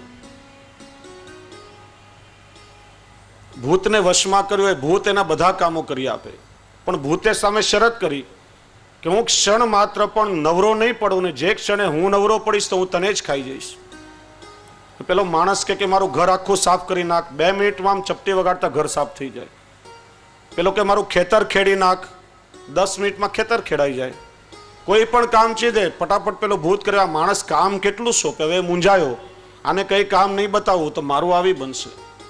ત્યારે એક ડાયા માણસે એને સલાહ આપી કે તું નવરો ભૂત જ્યારે નવરો પડે તો એક નિસરણી તારે પકડાવી દેવાની કે આના ઉપર ચડ અને ઉતર કર્યા કરે, નવરો પડશે જ નહીં. એમ માનવીનું મન જ્યારે નવરું પડે ત્યારે એની નિસરણી શ્રી હરિરાય ચરણ આપણને બતાવે છે કે ઠાકોરજીના સેવાના અનવસરના સમયમાં વિપ્રયોગની ભાવના આપણે કરવી. ઠાકોરજીની જ્યારે આપણે સેવા કરીએ, પ્રત્યક્ષ સેવા, અને અનવસરના સમયમાં વિપ્રયોગની ભાવના, જેને શ્રી હરિરાય પ્રભુ ચરણ પરોક્ષ સેવા એવું નામ આપે છે. વિપ્રયોગના સમયમાં વેણુગીત, યુગલ ગીત આદિ દ્વારા ઠાકોરજીના વિપ્રયોગનો અનુભવ કરવો, અને એ રીતે પ્રભુના ભક્તો પોતાનો સમય અલૌકિક ભાવ દ્વારા પસાર કરે છે. સ્નેહ માર્ગમાં જેમ સંયોગ આવશ્યક છે એમ વિપ્રયોગ પણ આવશ્યક છે. સંયોગ અને વિપ્રયોગ શિંગારના 2 દલ છે. વિપ્રયોગ વગર સંયોગનો આનંદ ક્યારે પણ પ્રાપ્ત થઈ શકતો નથી. અને એટલા માટે ઠાકોરજીના દર્શનના સમયમાં વચ્ચે ટેરો આવી જાય છે, એ વિપ્રયોગ થાય છે. ત્યારે મનમાં કેટલી તાલાવેલી લાગેલી રહે કે ઠાકોરજીના દર્શન હવે પછી મને ક્યારે થશે. તો શ્રી હરિરાય પ્રભુચરણ આપણને સમજાવે છે કે યુગલ ગીત, વેણુગીત આદિનું ભાવન કરી અને વિપ્રયોગનો અનુભવ કરવો. એનાથી આપણી પ્રીતિ દ્રઢ થશે. પ્રભુ પ્રત્યેનો આપણો જે સ્નેહ છે એકદમ પરિપક્વ બનશે, અને પુનઃ જ્યારે સંયોગ થશે ત્યારે એક અલૌકિક અનુભૂતિ આપણને થશે. દયારામભાઈ એક પદમાં સુંદર સમજાવે છે. ડિસ્ટર્બન્સ આ રહે ભાઈ, મોબાઈલ કોઈની પાસે હોય એને ઓફ મોડમાં મૂકી દેજો, વાઇબ્રેટર પર નહીં રાખશો. દયારામભાઈ સમજાવે છે કે પ્રેમ, આસક્તિ, વ્યસન એ 3 રૂપો સ્નેહના લઈએ, તે ઉપરથી ચોથી તન્મયતા, તે થકે કંઈ ન કહીએ. કહીએ પ્રેમનું લક્ષણ એ જ્યારે મળે ત્યારે તેવો સ્નેહ, વિયોગ થાય ત્યારે તપે તન, ત્યાંનું ત્યાં વળગ્યું રહે મન. બહુ સુંદર પ્રકારે એમણે સમજાવ્યો. સંયોગ હોય ત્યારે કેવલ પોતાના સ્નેહીમાં જ પોતાના સ્નેહીના દર્શન થાય છે આપણને. પણ વિપ્રયોગની અવસ્થા એવી છે કે ચારે તરફ આપણને પોતાના પ્રભુની અનુભૂતિ થાય છે. સંયોગમાં તો પ્રભુ આપણી સન્મુખ છે, કેવલ પ્રભુમાં જ આપણને એનો અનુભવ થશે. પણ વિપ્રયોગમાં પુનઃ ભગવત પ્રાપ્તિ માટે આપણું મન એટલું બધું વિહવળ બની જાય છે. વિપ્રયોગ અગ્નિ સમાન બતાવ્યો છે, અને ત્યારે આપણું તન એટલું તપે છે કે ચારે તરફ પ્રભુની અનુભૂતિ, ચારે તરફ પ્રભુના દર્શન આપણને થવા લાગે છે. એકવાર માં યશોદાજી ભગવાન શ્રી કૃષ્ણને સ્નાન કરાવવા માટે, લાલાને કનૈયાને સ્નાન કરાવવા માટે એમને પાટલા પર પધરાવ્યા. ઉષ્ણકાલના ગરમીના દિવસો હતા. જશોદા મૈયાએ પેલા ઘડાને હસ્ત લગાડ્યો તો જલ ખૂબ જ ગરમ ઉષ્ણ હતું. ગોપીને કહ્યું, અરે ગોપી, આ ગરમીમાં આટલું ગરમ જલ, જઈને શીતલ જલ લઈ આવો. ગોપી જ્યારે જલ લેવા માટે ગઈ, એ તો પ્રભુની પાસે રહીને નિરંતર પ્રભુના દર્શન ચાહતી હતી, એટલા માટે પાસે ઠાળી હતી. પણ યશોદા મૈયા એને દૂર મોકલી ત્યારે પ્રભુના વિપ્રયોગમાં એનું તન તપવા લાગ્યું. એના સ્પર્શથી પાછું પેલું જલ ગરમ થઈ ગયું. યશોદાજી જો, અરે મેં તને કહ્યું તો ઠંડુ જલ લાવ, પાછું તો ગરમ જલ લાવી. બીજી વખત પેલી ગોપી જલ લેવા ગઈ. મન તો નિરંતર પ્રભુમાં હતું. મનમાં એવો અગ્નિ પ્રગટ થયો હતો કે તન તપવા લાગ્યું, પાછું પેલું જલ ગરમ થઈ ગયું. ત્યારે ઠાકોરજી આ લીલા સમજી ગયા પ્રભુ ભક્તની ગતિ જાણી ગયા કે એના તો હૈયામાં આંચ લાગેલી છે, માટે એના સ્પર્શથી આ જલ ગરમ થઈ જાય છે. અને ત્યારે ઠાકોરજીએ પોતાના કૃપા કટાક્ષ દ્વારા એને પોતાના સ્વરૂપાનંદનું દાન કર્યું અને ત્યારે એના તાપનું શમન થયું અને ત્યારે ઠંડુ જલ લાવીને ઠાકોરજીને સ્નાન કરાવ્યું. એટલા માટે વિપ્રયોગ અગ્નિ સમાન છે અને જ્યારે જ્યારે વિપ્રયોગ આવે છે, વિપ્રયોગ દ્વારા આપણું અંતઃકરણ પણ વિશુદ્ધ બને છે. અને એટલા માટે જ ગોપીઓ યુગલ ગીત, વેણુગીત આદિમાં પ્રભુ જ્યારે વનમાં ગૌચારણ આદિ માટે પધારે ત્યારે વિપ્રયોગ કરે છે, પ્રભુને વિનંતી કરે છે, મનમાં ભાવન કરે છે. ને પ્રભુ જ્યારે પાછા પધારે ત્યારે કહે છે કે પ્રભુ અમે તો નિરંતર આપને યાદ કરતા હતા, ક્ષણ માત્ર પણ આપનું વિસ્મરણ થયું નથી. મનમાં વિચારતા હતા કે આપના ચરણારવિંદ આટલા કોમળ છે, કદાચ એક કાંટો કે કોઈ કંકર તો આપને લાગી નહીં જાય ને. ત્યારે ઠાકોરજી પણ એવા ગોપીજનોને કહે છે કે ગોપીઓ તમે મને યાદ કરતી હતી પણ હું પણ તમને ક્ષણ માત્ર પણ ભૂલ્યો નથી. હું પણ પ્રત્યેક ક્ષણે તમને જ યાદ કરતો હતો. જેમ તમે મને યાદ કરો છો એનું જ નામ પ્રેમ કહેવાય. અને શ્રી હરિરાયજી સમજાવે છે કે પ્રેમ હંમેશા પરસ્પર હોય, એક તરફી ન હોય. એક તરફી પ્રેમમાં એ પ્રેમનો અનુભવ થતો નથી. જેમ સૂર્ય અને કમળ તેને સ્નેહ છે, પરંતુ સાંજ થતા પેલું કમળ બીડાઈ જાય અને સૂર્યને વ્યથા થતી નથી, કારણ કે કમળ સૂર્યને પ્રેમ કરે છે. આ એકાંગી સ્નેહ કહેવાય. ચંદ્ર અને કુમુદનીને પ્રીતિ છે, પણ કુમુદનીની પ્રીતિને ચંદ્ર જાણતો નથી. મેઘ અને મયુરને પ્રીતિ છે. મેઘ આવવાનો હોય ત્યારે મયુર અત્યંત આનંદિત થઈ જાય છે, પણ એ મયુરના પ્રેમને ક્યારે પણ મેઘ જાણી શકતો નથી. સ્નેહી એને કહેવાય કે બંને બાજુ જેના હૃદય વિંધાયેલા રહે. પ્રસંગને યાદ કરો, શ્રી ગુસાઈજી સાથે કુંભનદાસજીને પરદેશ જવાનું થયું.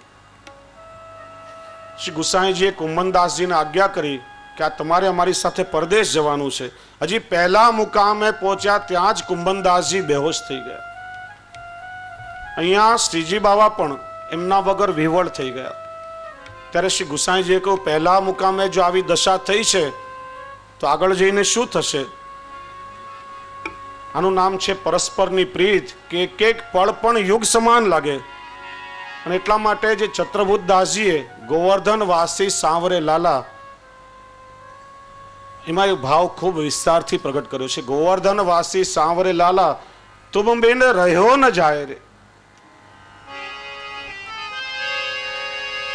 શ્રી ગોવર્ધન વાસી સાંવરે લાલા તુમ બિન રહ્યો જાય.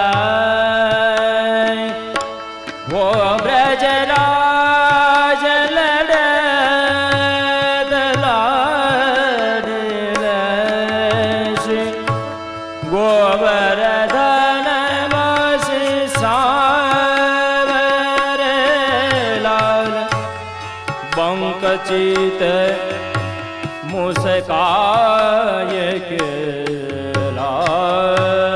બંકચિત મુસ્કાય કે સુંદર બદન દિખાય લોચન તલફ મીર જ્વાલાલ લોચન તલફ મીર જ્વાલાલ પલચિન કલ્પ બિહાઈ હો શ્રી બ્રજ લોચન તડપે મીન જો પલછીન કલ્પ વિહાય. જેમ જલ વગર માછલી તડપે એમ પ્રભુ આપની ઝાંખી વગર અમારા નેત્ર પેલી માછલીની જેમ તડપી રહ્યા છે. એક એક પળ એક એક કલ્પ સમાન વ્યતીત થાય છે. પ્રભુ કૃપા કરો, ક્યારે આપના દર્શન થશે? दर्शन को नाथ पे, दर्शन को नाथ पे लाल, वचन सुनन को कान। દર્શન કો નયના તપે, વાલા વચન સુનન કો કાન. ગોપીજનો કહે છે, પ્રભુ અમારા નયનો આપના શ્રીમુખને જોવા માટે તલસી રહ્યા છે, અમારા કાન આપની મધુર વાણી સાંભળવા આતુર થયા છે.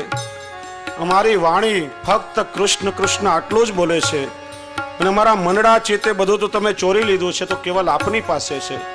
દર્શન કો નયના તપે, વચન સુનન કો કાન, મિલવે કો હિયરો તપે, મેરે હિય કે જીવન પ્રાણ.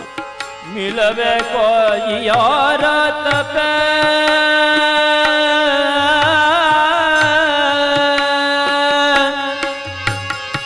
मेरे जिए के जीवन प्राण, श्री ब्रज राज लड़े तलाडिल,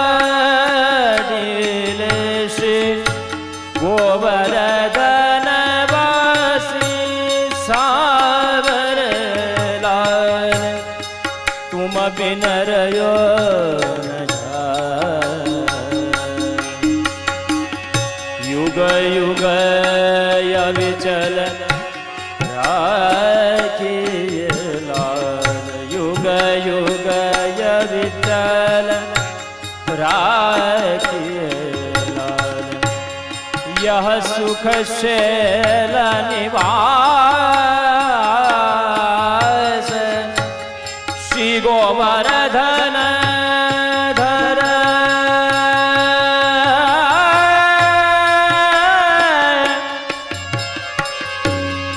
श्री गोवर्धन धर रूप पे हो, श्री गोवर्धन धर रूप पे बल, बल जाए चतुर्भुज दास, ओ बल, बल जाए चतुर्भुज दास, हो श्री ब्रज लाज लड़े तलाडिले,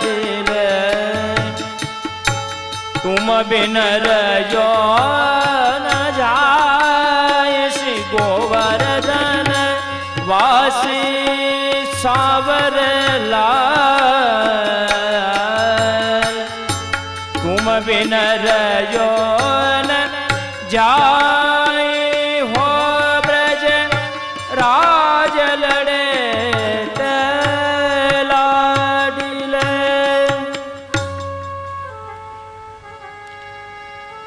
દયારામભાઈ બીજા એક ચંદ્રાવડામાં કહે છે કે એકવાર આખા દિવસમાં પણ મળ્યા વિના ન રહેવાય, જો ના મળે તો વિકળ થાય, આસક્તિ એને કહેવાય. કહેવાય વ્યસન આવું જ્યારે થાય ત્યારે સામા સામી હૃદય વિંધાય, તન્મયતા તે મૃત્યુ સમાન, આ ચારે આવે જ્યારે આપે હરિદાન. જેમ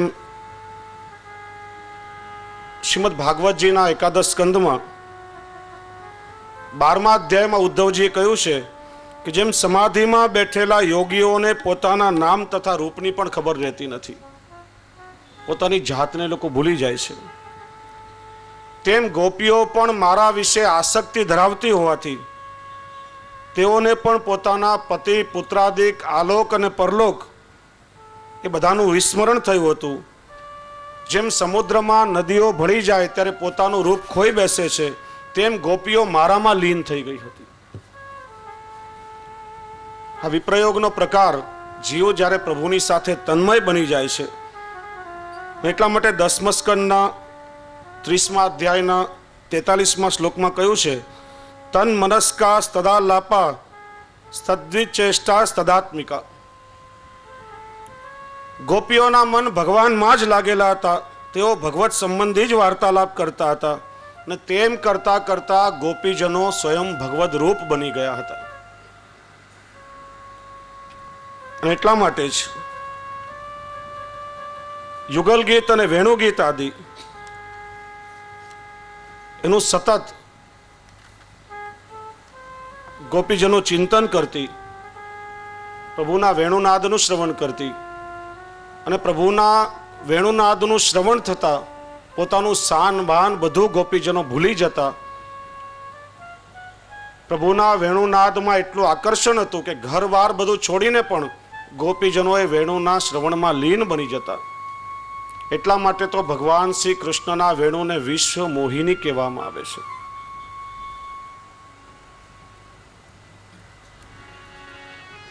એટલા માટે ગોપીજનો કહે છે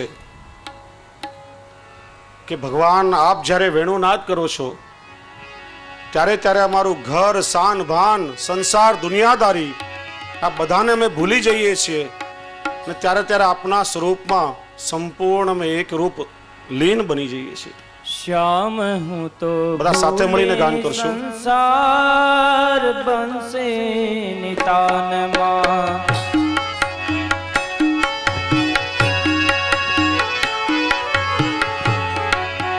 શ્યામ હું તો ભૂલે સંસાર બનશે નિતાનમાં, શ્યામ में तो मेला घर बार बंसे नितान मा।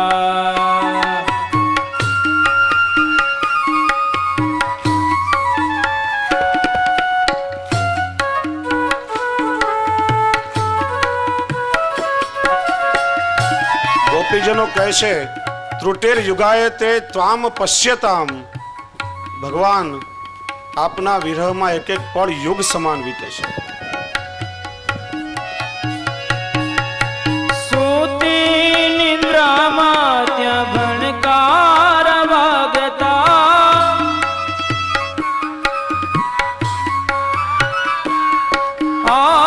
सुती निद्रा मात्य भणकार वागता, मिठाय सूरयूर उलट जगावता, जाग्या छे चेतना तार बंसे नितान मा। जाग्या चेतना तार बंसे नितान मा। श्याम हूँ तो भूली संसार बंसे नितान मा। श्याम में तो मेला घर बार बंसे नितान मा।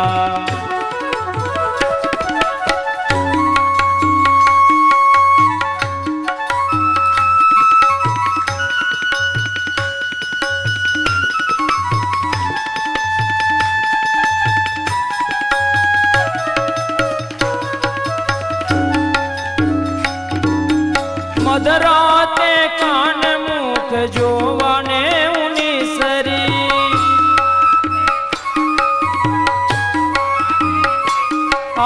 मधराते कान मुख जोवाने उनी सरी। उरनायुमल के रजनी ने विसरी, उरनायुमल के रजनी ने विसरी। दूधड़ा उभराय जाय बंसे नितान मा। दूधड़ा उभराय जाय बंसे नितान मा। श्याम हूँ तो भूले संसार बंसे नितान मा। श्याम में तो मेला गरबार बंसे नितान मा।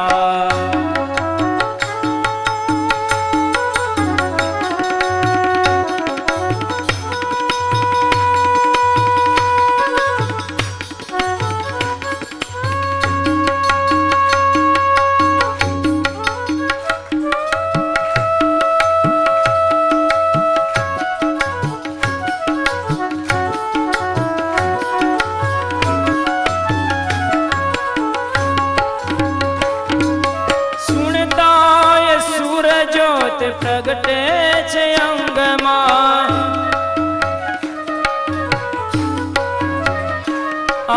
सुनता ये सूरजोत प्रगटे छे अंगमां। दौड़ी हूँ तो दर्शन ना पूरा उमंग मां।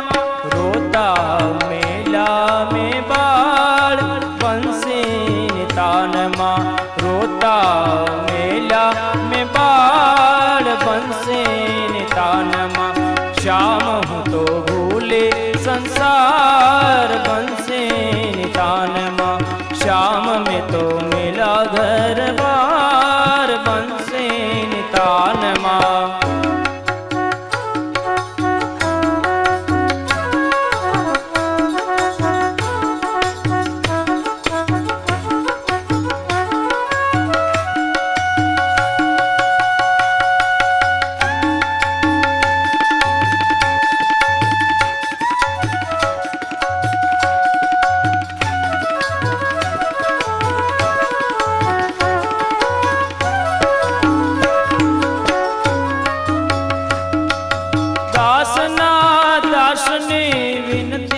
स्वीकारजो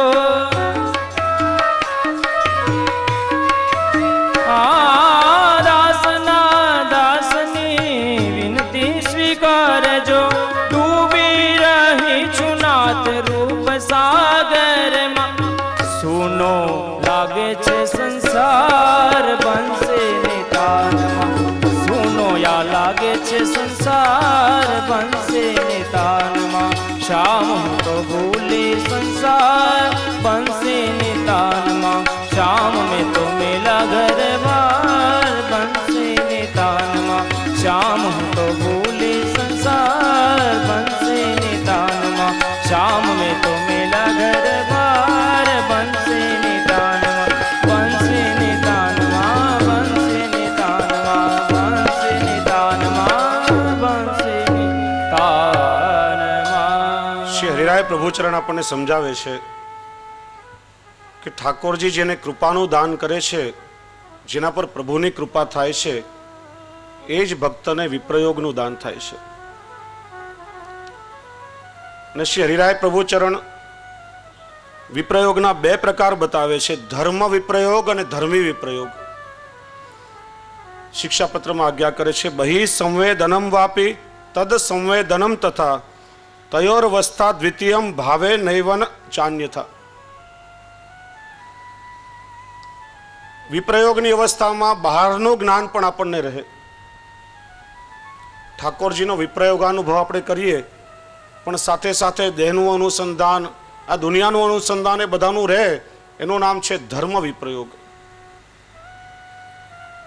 પણ વિપ્રયોગમાં જ્યારે બહારનું જ્ઞાન પણ છૂટી જાય, તન્મયતા પ્રાપ્ત થઈ ગઈ, અને પુષ્ટિ માર્ગનું પરમ ફળ છે, એનું નામ છે ધર્મી વિપ્રયોગ. એ મૃત્યુ સમાન કહેવાયું છે, પણ મૃત્યુ નહીં. જેવી રીતે માણસ મરે ત્યારે આત્માને આ દેહ સાથે કોઈ સંબંધ રહેતો નથી, એવી રીતે ધર્મી વિપ્રયોગમાં દેહના સંબંધીઓ પ્રત્યે પણ કોઈ સંબંધ રહેતો નથી. એને દુનિયાનું શાન ભાન બધું વિસરાઈ જાય છે. આ દશાને પુષ્ટિ ભક્ત જ કેવલ પ્રાપ્ત કરી શકે છે. ભગવાન જ્યારે રાસમાં અંતર્ધ્યાન થયા, ત્યારે અંતર્ધ્યાન સમયે ગોપી ગીતમાં ગોપીજનોએ પણ ભગવાનના લીલાનું ચર્વન કર્યું હતું. ગોપીજનોએ ભગવાનને પૂછ્યું કે ભગવાન, આપ અમને છોડીને ક્યાં પધાર્યા? ભગવાને કહ્યું કે હું તમને છોડીને ક્ષણ માત્ર પણ દૂર ગયો નથી. અહીંયા જો શબ્દ શું છે? અંતર્ધ્યાન. ભગવાન એમની અંદર અંતર્ધ્યાન થઈ ગયા, તેમના હૃદયમાં બિરાજી ગયા હતા. પ્રભુએ કહ્યું, જો તમને છોડીને ચાલ્યો જાત તો તમને 10મી અવસ્થા મૃત્યુની પ્રાપ્તિ થઈ ગઈ હોત. તમે જીવો છો એનો અર્થ જ કે હું તમારી અંદર જ બિરાજતો હતો, હું તમને છોડીને ગયો જ નથી. તમે મને બાહરી રૂપથી જોયો અને રાસ રમ્યા, પછી તરત જ તમે મારો વિયોગ સહન નહીં કરી શક્યા હોત, તેથી હું તમારો હૃદયવાસી બન્યો છું. અને ધર્મી વિપ્રયોગની અવસ્થા એવી છે કે જેમાં સમગ્ર સંસારનું વિસ્મરણ થઈ જાય. ત્યારે શ્રી હરિરાય ચરણ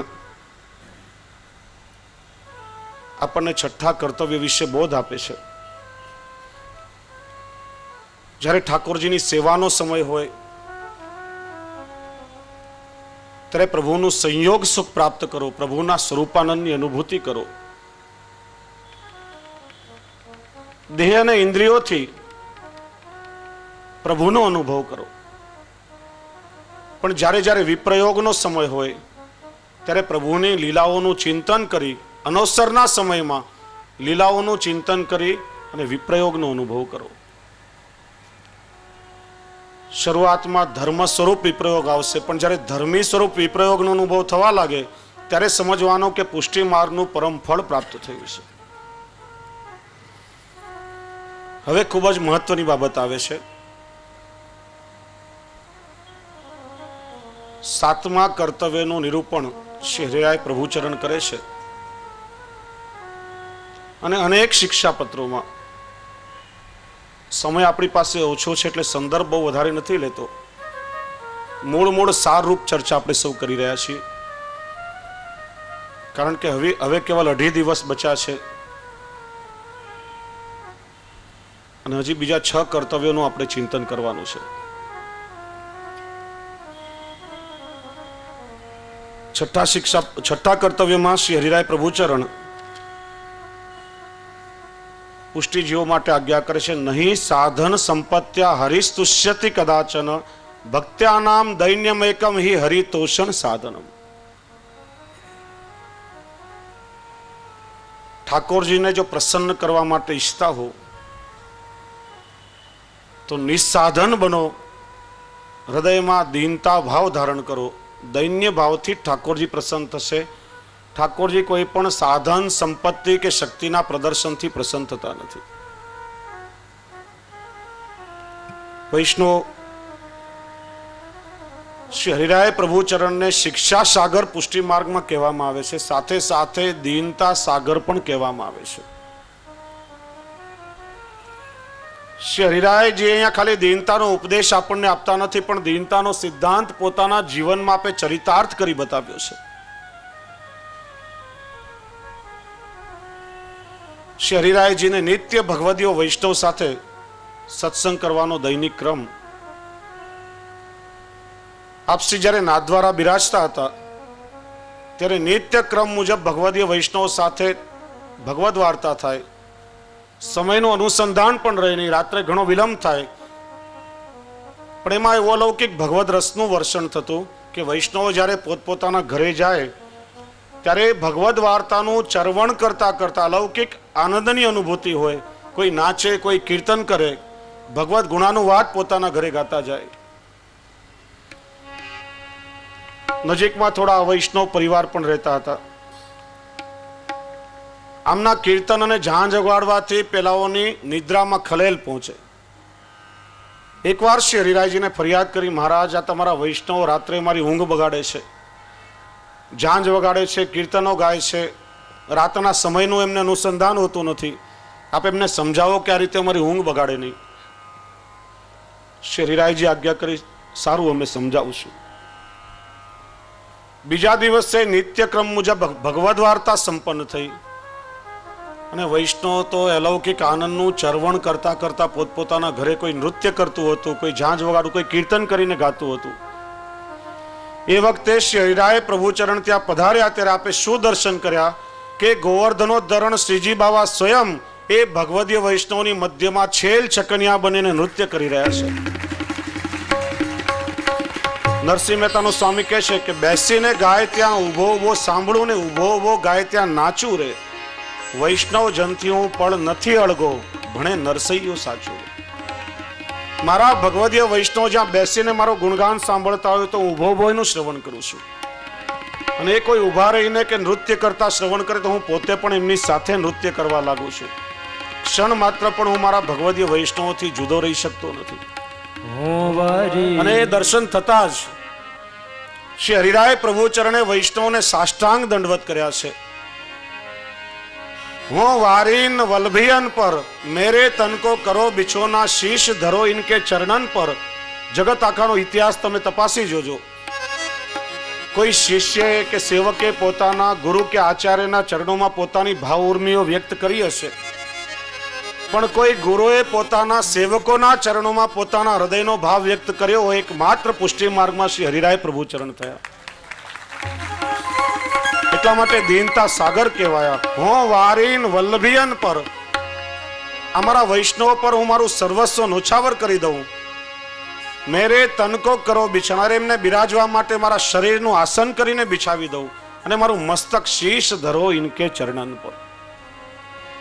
વારે કિન વલ્લભિયન ધર હો વારી કિન વલ્લભિયન ધર વારી કિન વલ્લભિયન ધર વારી કિન વલ્લભિયન ધર.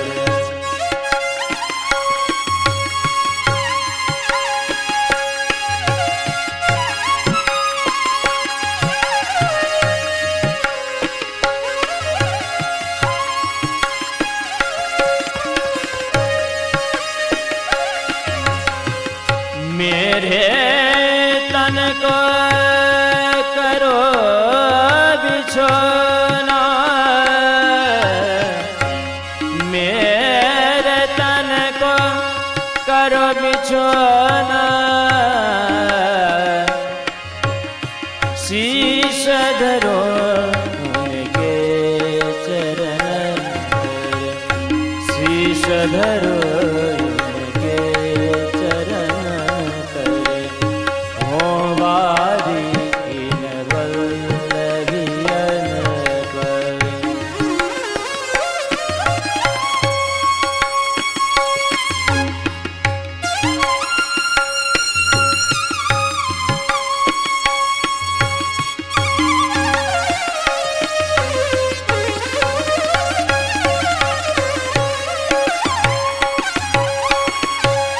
मेह भरी देखो मेरी अखियाँ,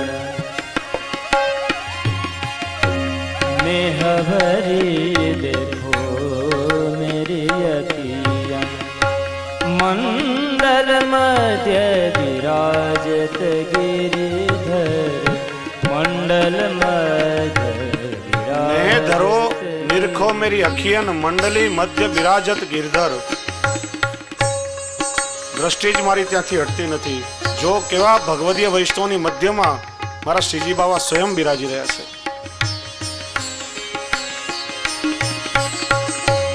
यह तो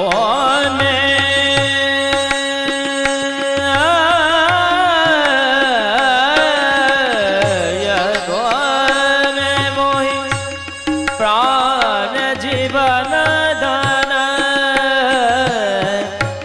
दान दियो श्री वल्लभ, दान दियो श्री वल्लभ वर. ओ वारी किन वल्लभियन पर, ओ वारी किन वल्लभियन पर.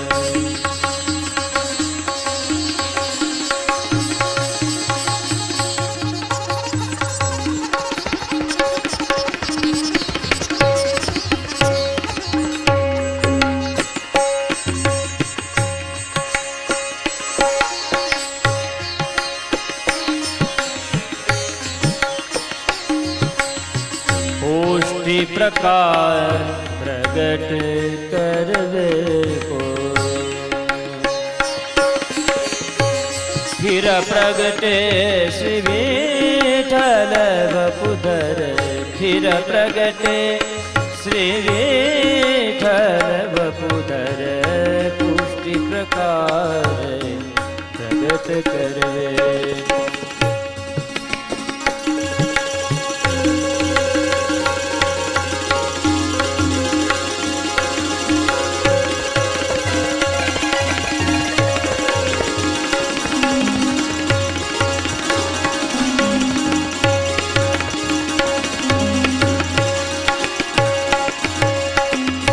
रसिका सदा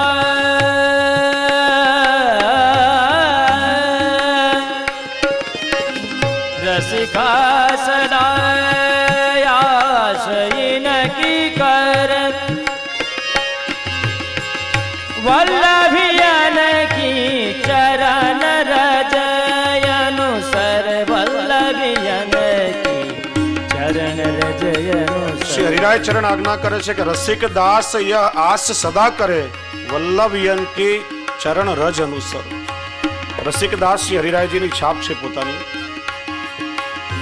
આપ પણ કામના કરે છે કે વૈષ્ણવોના એ ચરણની રજ પણ મને મળે કે જેમના મધ્યમાં શ્રીજી બાબા નૃત્ય કરી રહ્યા છે તો પણ હું કૃતકૃત્ય થઈ જાઉં. એનાથી વધારે દીનતા જીવનમાં બીજો કોણ દર્શન કરાવી શકે? અને એટલા માટે જ શ્રી હરિરાય પ્રભુ ચરણને દીનતા સાગર એવું કહેવાય છે. દીનતા એ પુષ્ટિ માર્ગનું સૌથી પહેલું પગથિયું છે.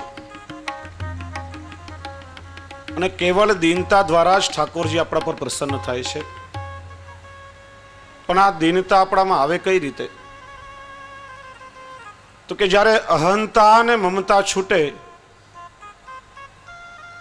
અહંતા અને મમતા એ ભક્તિ માર્ગમાં ભગવત પ્રાપ્તિ માટે સૌથી મોટામાં મોટા બાધકો છે. અહંતા અને મમતા છૂટે ત્યારે જીવ દીનતાનો પાત્ર બને છે. અને એવો દૈન્ય ભાવ જ્યારે એના હૃદયમાં આવે ત્યારે ઠાકોરજીના પર પ્રસન્ન થાય છે. અહંતા એટલે હું કરું એ જ અજ્ઞાનતા શકટનો ભાર જેમ શ્વાન તાણે. જીવ બુદ્ધિથી આપણે માનીએ છીએ કે હું આ બધું કરી રહ્યો છું. જીવ કંઈ પણ કરવા માટે સમર્થ નથી. જે કંઈ ક્રિયાઓ આપણા દ્વારા થાય છે ઠાકોરજી કૃપા કરીને કરાવી રહ્યા છે. આગળ અહમના મદના 20 પ્રકાર શ્રી હરિરાયજી બતાવે છે, જેની આપણે વિસ્તારથી ચર્ચા કરશું. અને આ વૈષ્ણવોએ ખાસ શ્રવણ કરવા જેવું છે. કારણ કે લૌકિક જીવનમાં નાના નાના મદ ક્યારે આપણી અંદર આવી જતા હોય છે એની ખબર સુદ્ધા આપણને પડતી નથી. પણ હું એ ભક્તિ માર્ગમાં સૌથી મોટો બાધક છે.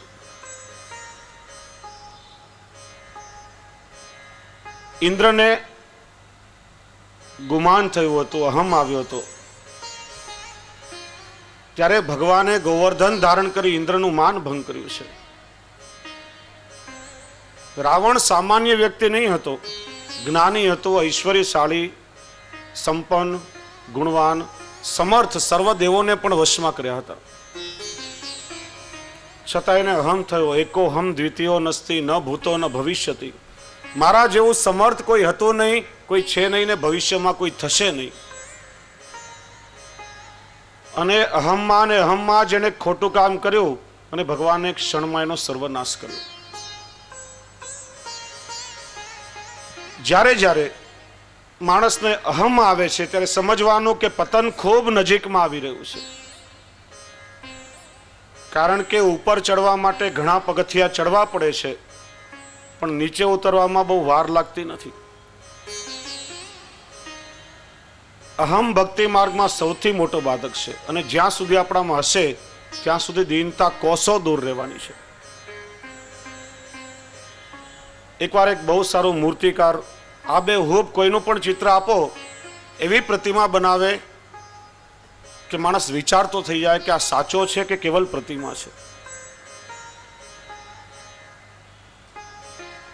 હવે મૂર્તિકારને કોઈ જ્યોતિષે પોતાનો જોશ બતાવ્યો છે કે ભાઈ આજથી બરાબર 10મે દિવસે તારું મૃત્યુ થશે. પેલો બહુ સિદ્ધ જ્યોતિષ હતો ને પેલાને એના પર ખૂબ વિશ્વાસ. વિચાર્યું કે 10 દિવસ પછી મારે મરવાનું છે, શું ઉપાય કરું જેનાથી બચી શકું. દરેકનો નિશ્ચિત સમયમાં નિશ્ચિત વ્યક્તિને જ તેડું આવતું હોય છે. ભગવાને મને આટલી સુંદર કલા આપી છે, કામ કરું મારા જેવી આબેહૂબ 10 પ્રતિમાઓ બનાવી નાખું. યમના દૂતો આવશે, નક્કી નહીં કરી શકે કે અસલી કોણ અને નકલી કોણ. તો એ લોકો પણ વિચારમાં પડશે ને એકવાર સમય ચૂકી ગયો તો બીજા 100 વર્ષ મને મળી જશે. દિવસ રાત મહેનત કરીને પોતાના જેવી 10 પ્રતિમાઓ નિર્મિત કરી. નિશ્ચિત સમયે યમના દૂતો આવ્યા, આવ્યા હતા. મૂર્તિકારને જોયો તો એક સરખા 10 અહીંયા બેઠા છે. કોને લઈ જવો? જો ખોટા માણસને લઈ જાય તો આ તો ધર્મરાજના અનુચરો છે, અધર્મ થાય, અન્યાય થાય. યમરાજ પાસે આવ્યા, યમરાજ પોતે આવ્યા, જોયું તો એક સરખા 10, એ પણ નક્કી કરી શક્યા નથી. છેવટે ભગવાન વિષ્ણુ પાસે આવ્યા.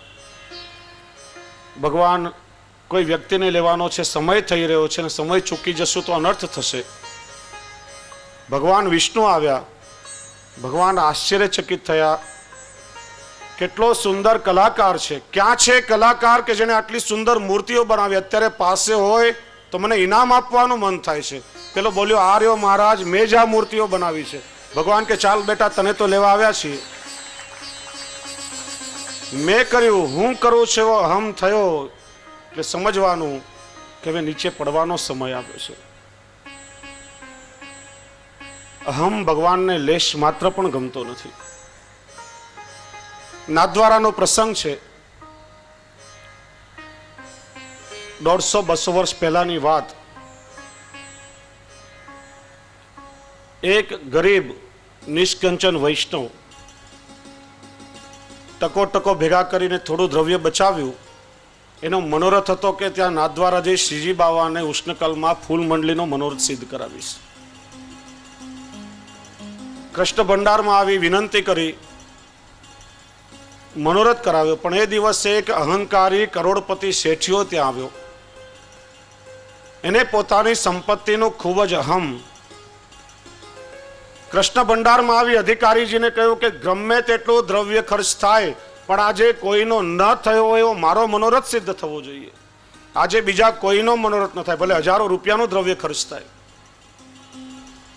પેલી ગરીબ બાઈના ફૂલ મંડળીના ફૂલ વિખેરાઈ ગયા અને અહંકારી શેઠિયાના મનોરથની તૈયારી થવા લાગી. પેલી બાઈને મનમાં ખૂબ જ તાપ ક્લેશ થયો કે મારો શું અપરાધ કે ઠાકોરજી આજે મારો મનોરથ સ્વીકાર નહીં કરે.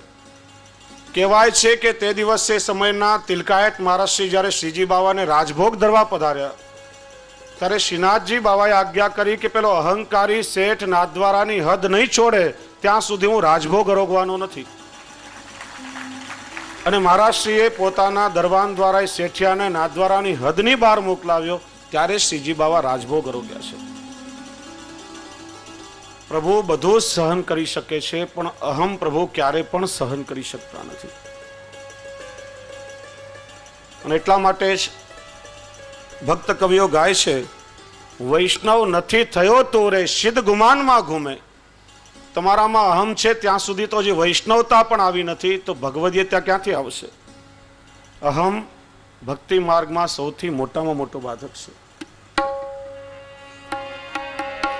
વૈષ્ણવ નથી થયો તું રે. શ્રવણ કરવા જેવું આ પદ છે, ધ્યાનથી શ્રવણ કરજો. હરિજન નથી થયો તું રે,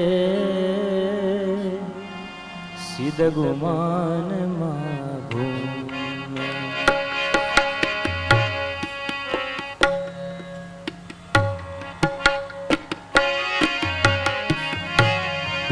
વૈષ્ણવ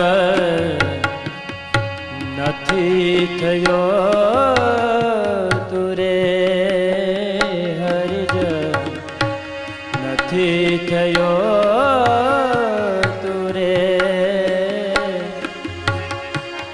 સીધે ગુમાનમાં તું ઘૂમે.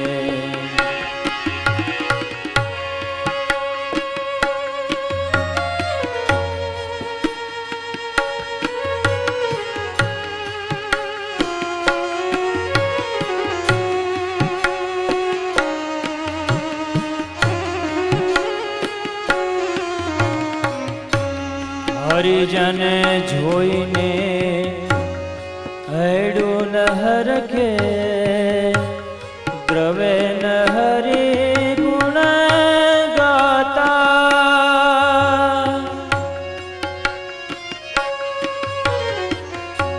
કામ ધામ ચટકી નથી ફટકી, કામ ધામ ચટકી નથી ફટકી, ક્રોધે લોચન રાતા. વૈષ્ણવ નથી થયો તું રે, હરિજન નથી થયો તું રે, સિદ્ધ ગુમાનમાં તું ઘૂમે.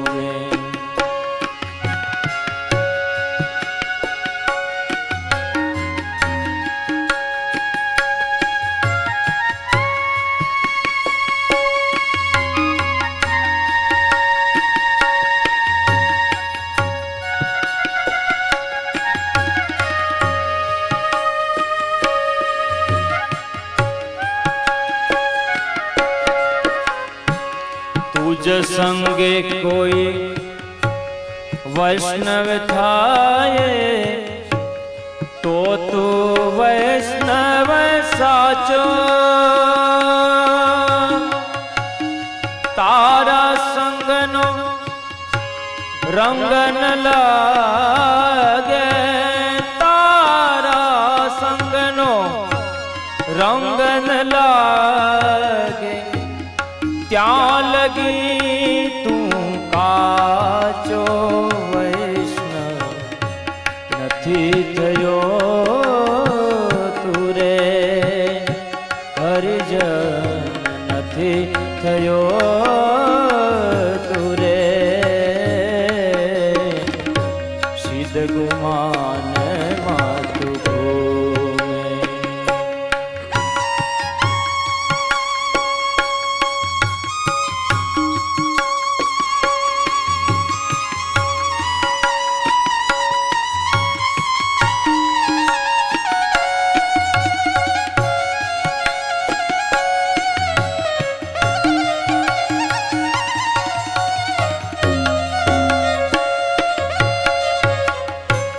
पर दुख देखी हृदय न दाजे, पर निंदा નથી ડરતો।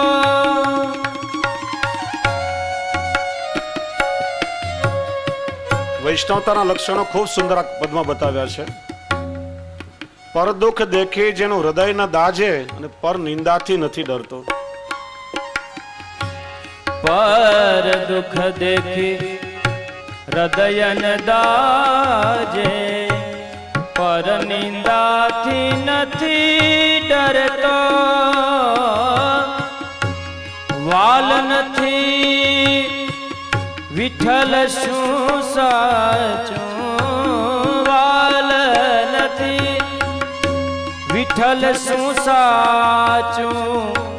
हठे तू हूँ करतो वैष्णव નથી થયો તું રે હરિજન નથી થયો તું રે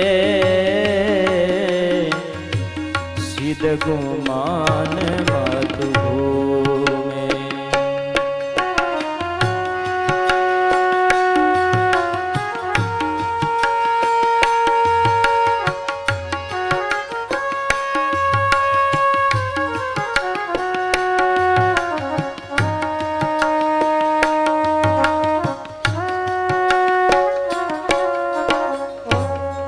परोपकारे प्रीतन तुझने, परोपकार परोपकार प्रीतन तुझने।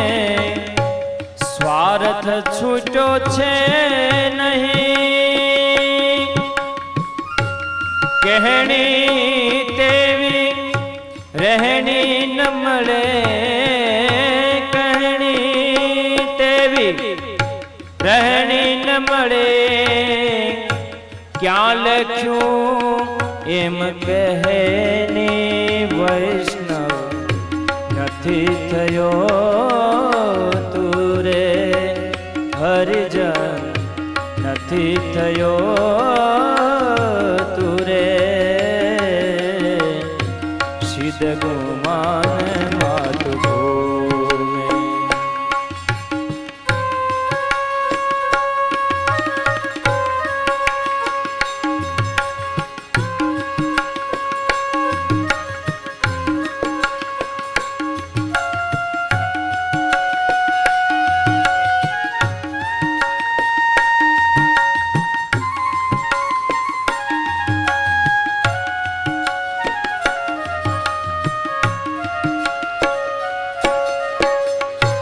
मन तणो गुरु मन करिस तो मन तणो,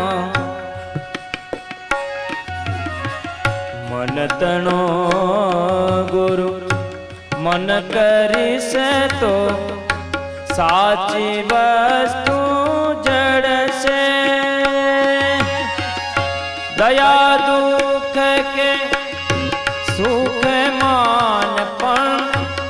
દયા દુઃખ કે સુખમાન પણ સાચું કહેવું પડશે હો, સાચું કહેવું પડશે.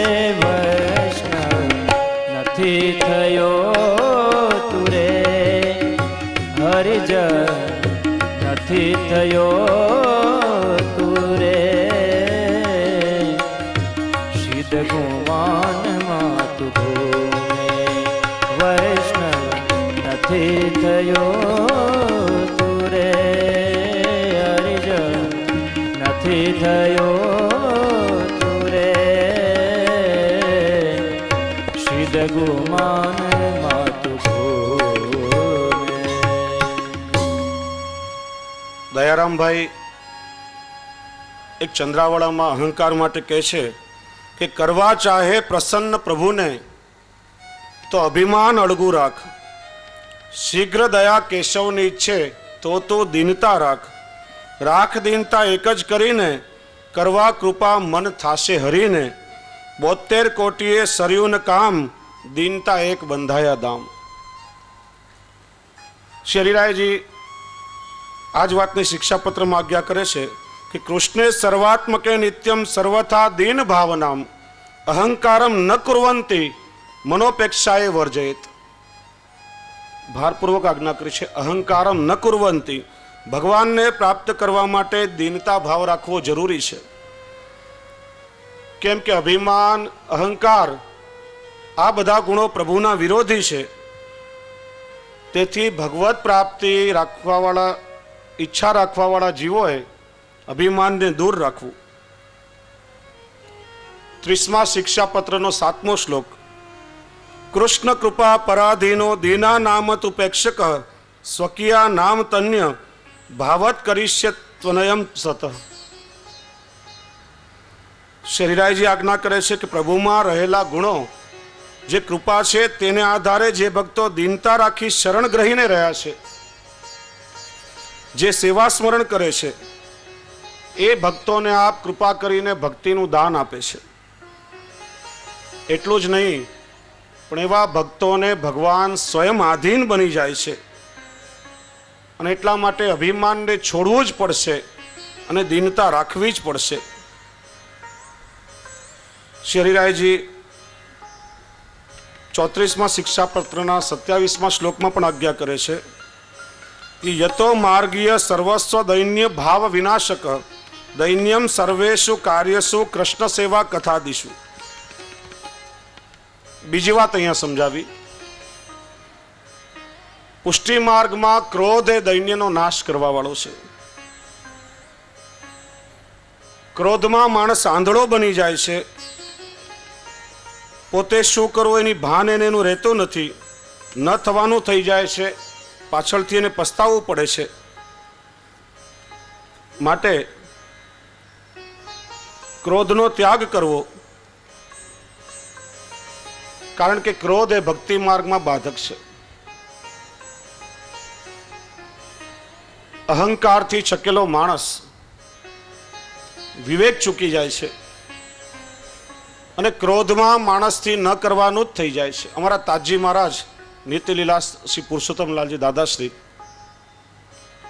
અમે ઠાકોરજીની સેવામાં હોઈએ અને ભૂલથી કદાચ લેશ માત્ર પણ ક્રોધ આવી જાય તો કે બાવા હમણાં ફરીથી સ્નાન કરીને આવો, ઠંડા જલથી સ્નાન કરજો, તમને ચંડા લડી ગયો, તમારી અપરસ છોવાઈ ગઈ. ઠાકોરજીની સેવામાં ક્રોધ આવે તો ઠાકોરજીની અપરસ પણ છોવાઈ જાય છે. ક્રોધ તો ઠાકોરજીને લેશ માત્ર પણ ગમતો નથી.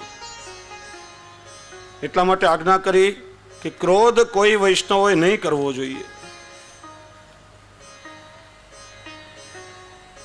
દક્ષિણના એક પ્રખ્યાત સંત થયા તિરુવલ્લુર. કહેવાય છે બહુ ઉત્તમ સંત હતા. બોલીએ શ્રી વલ્લભાધીશ કી જય.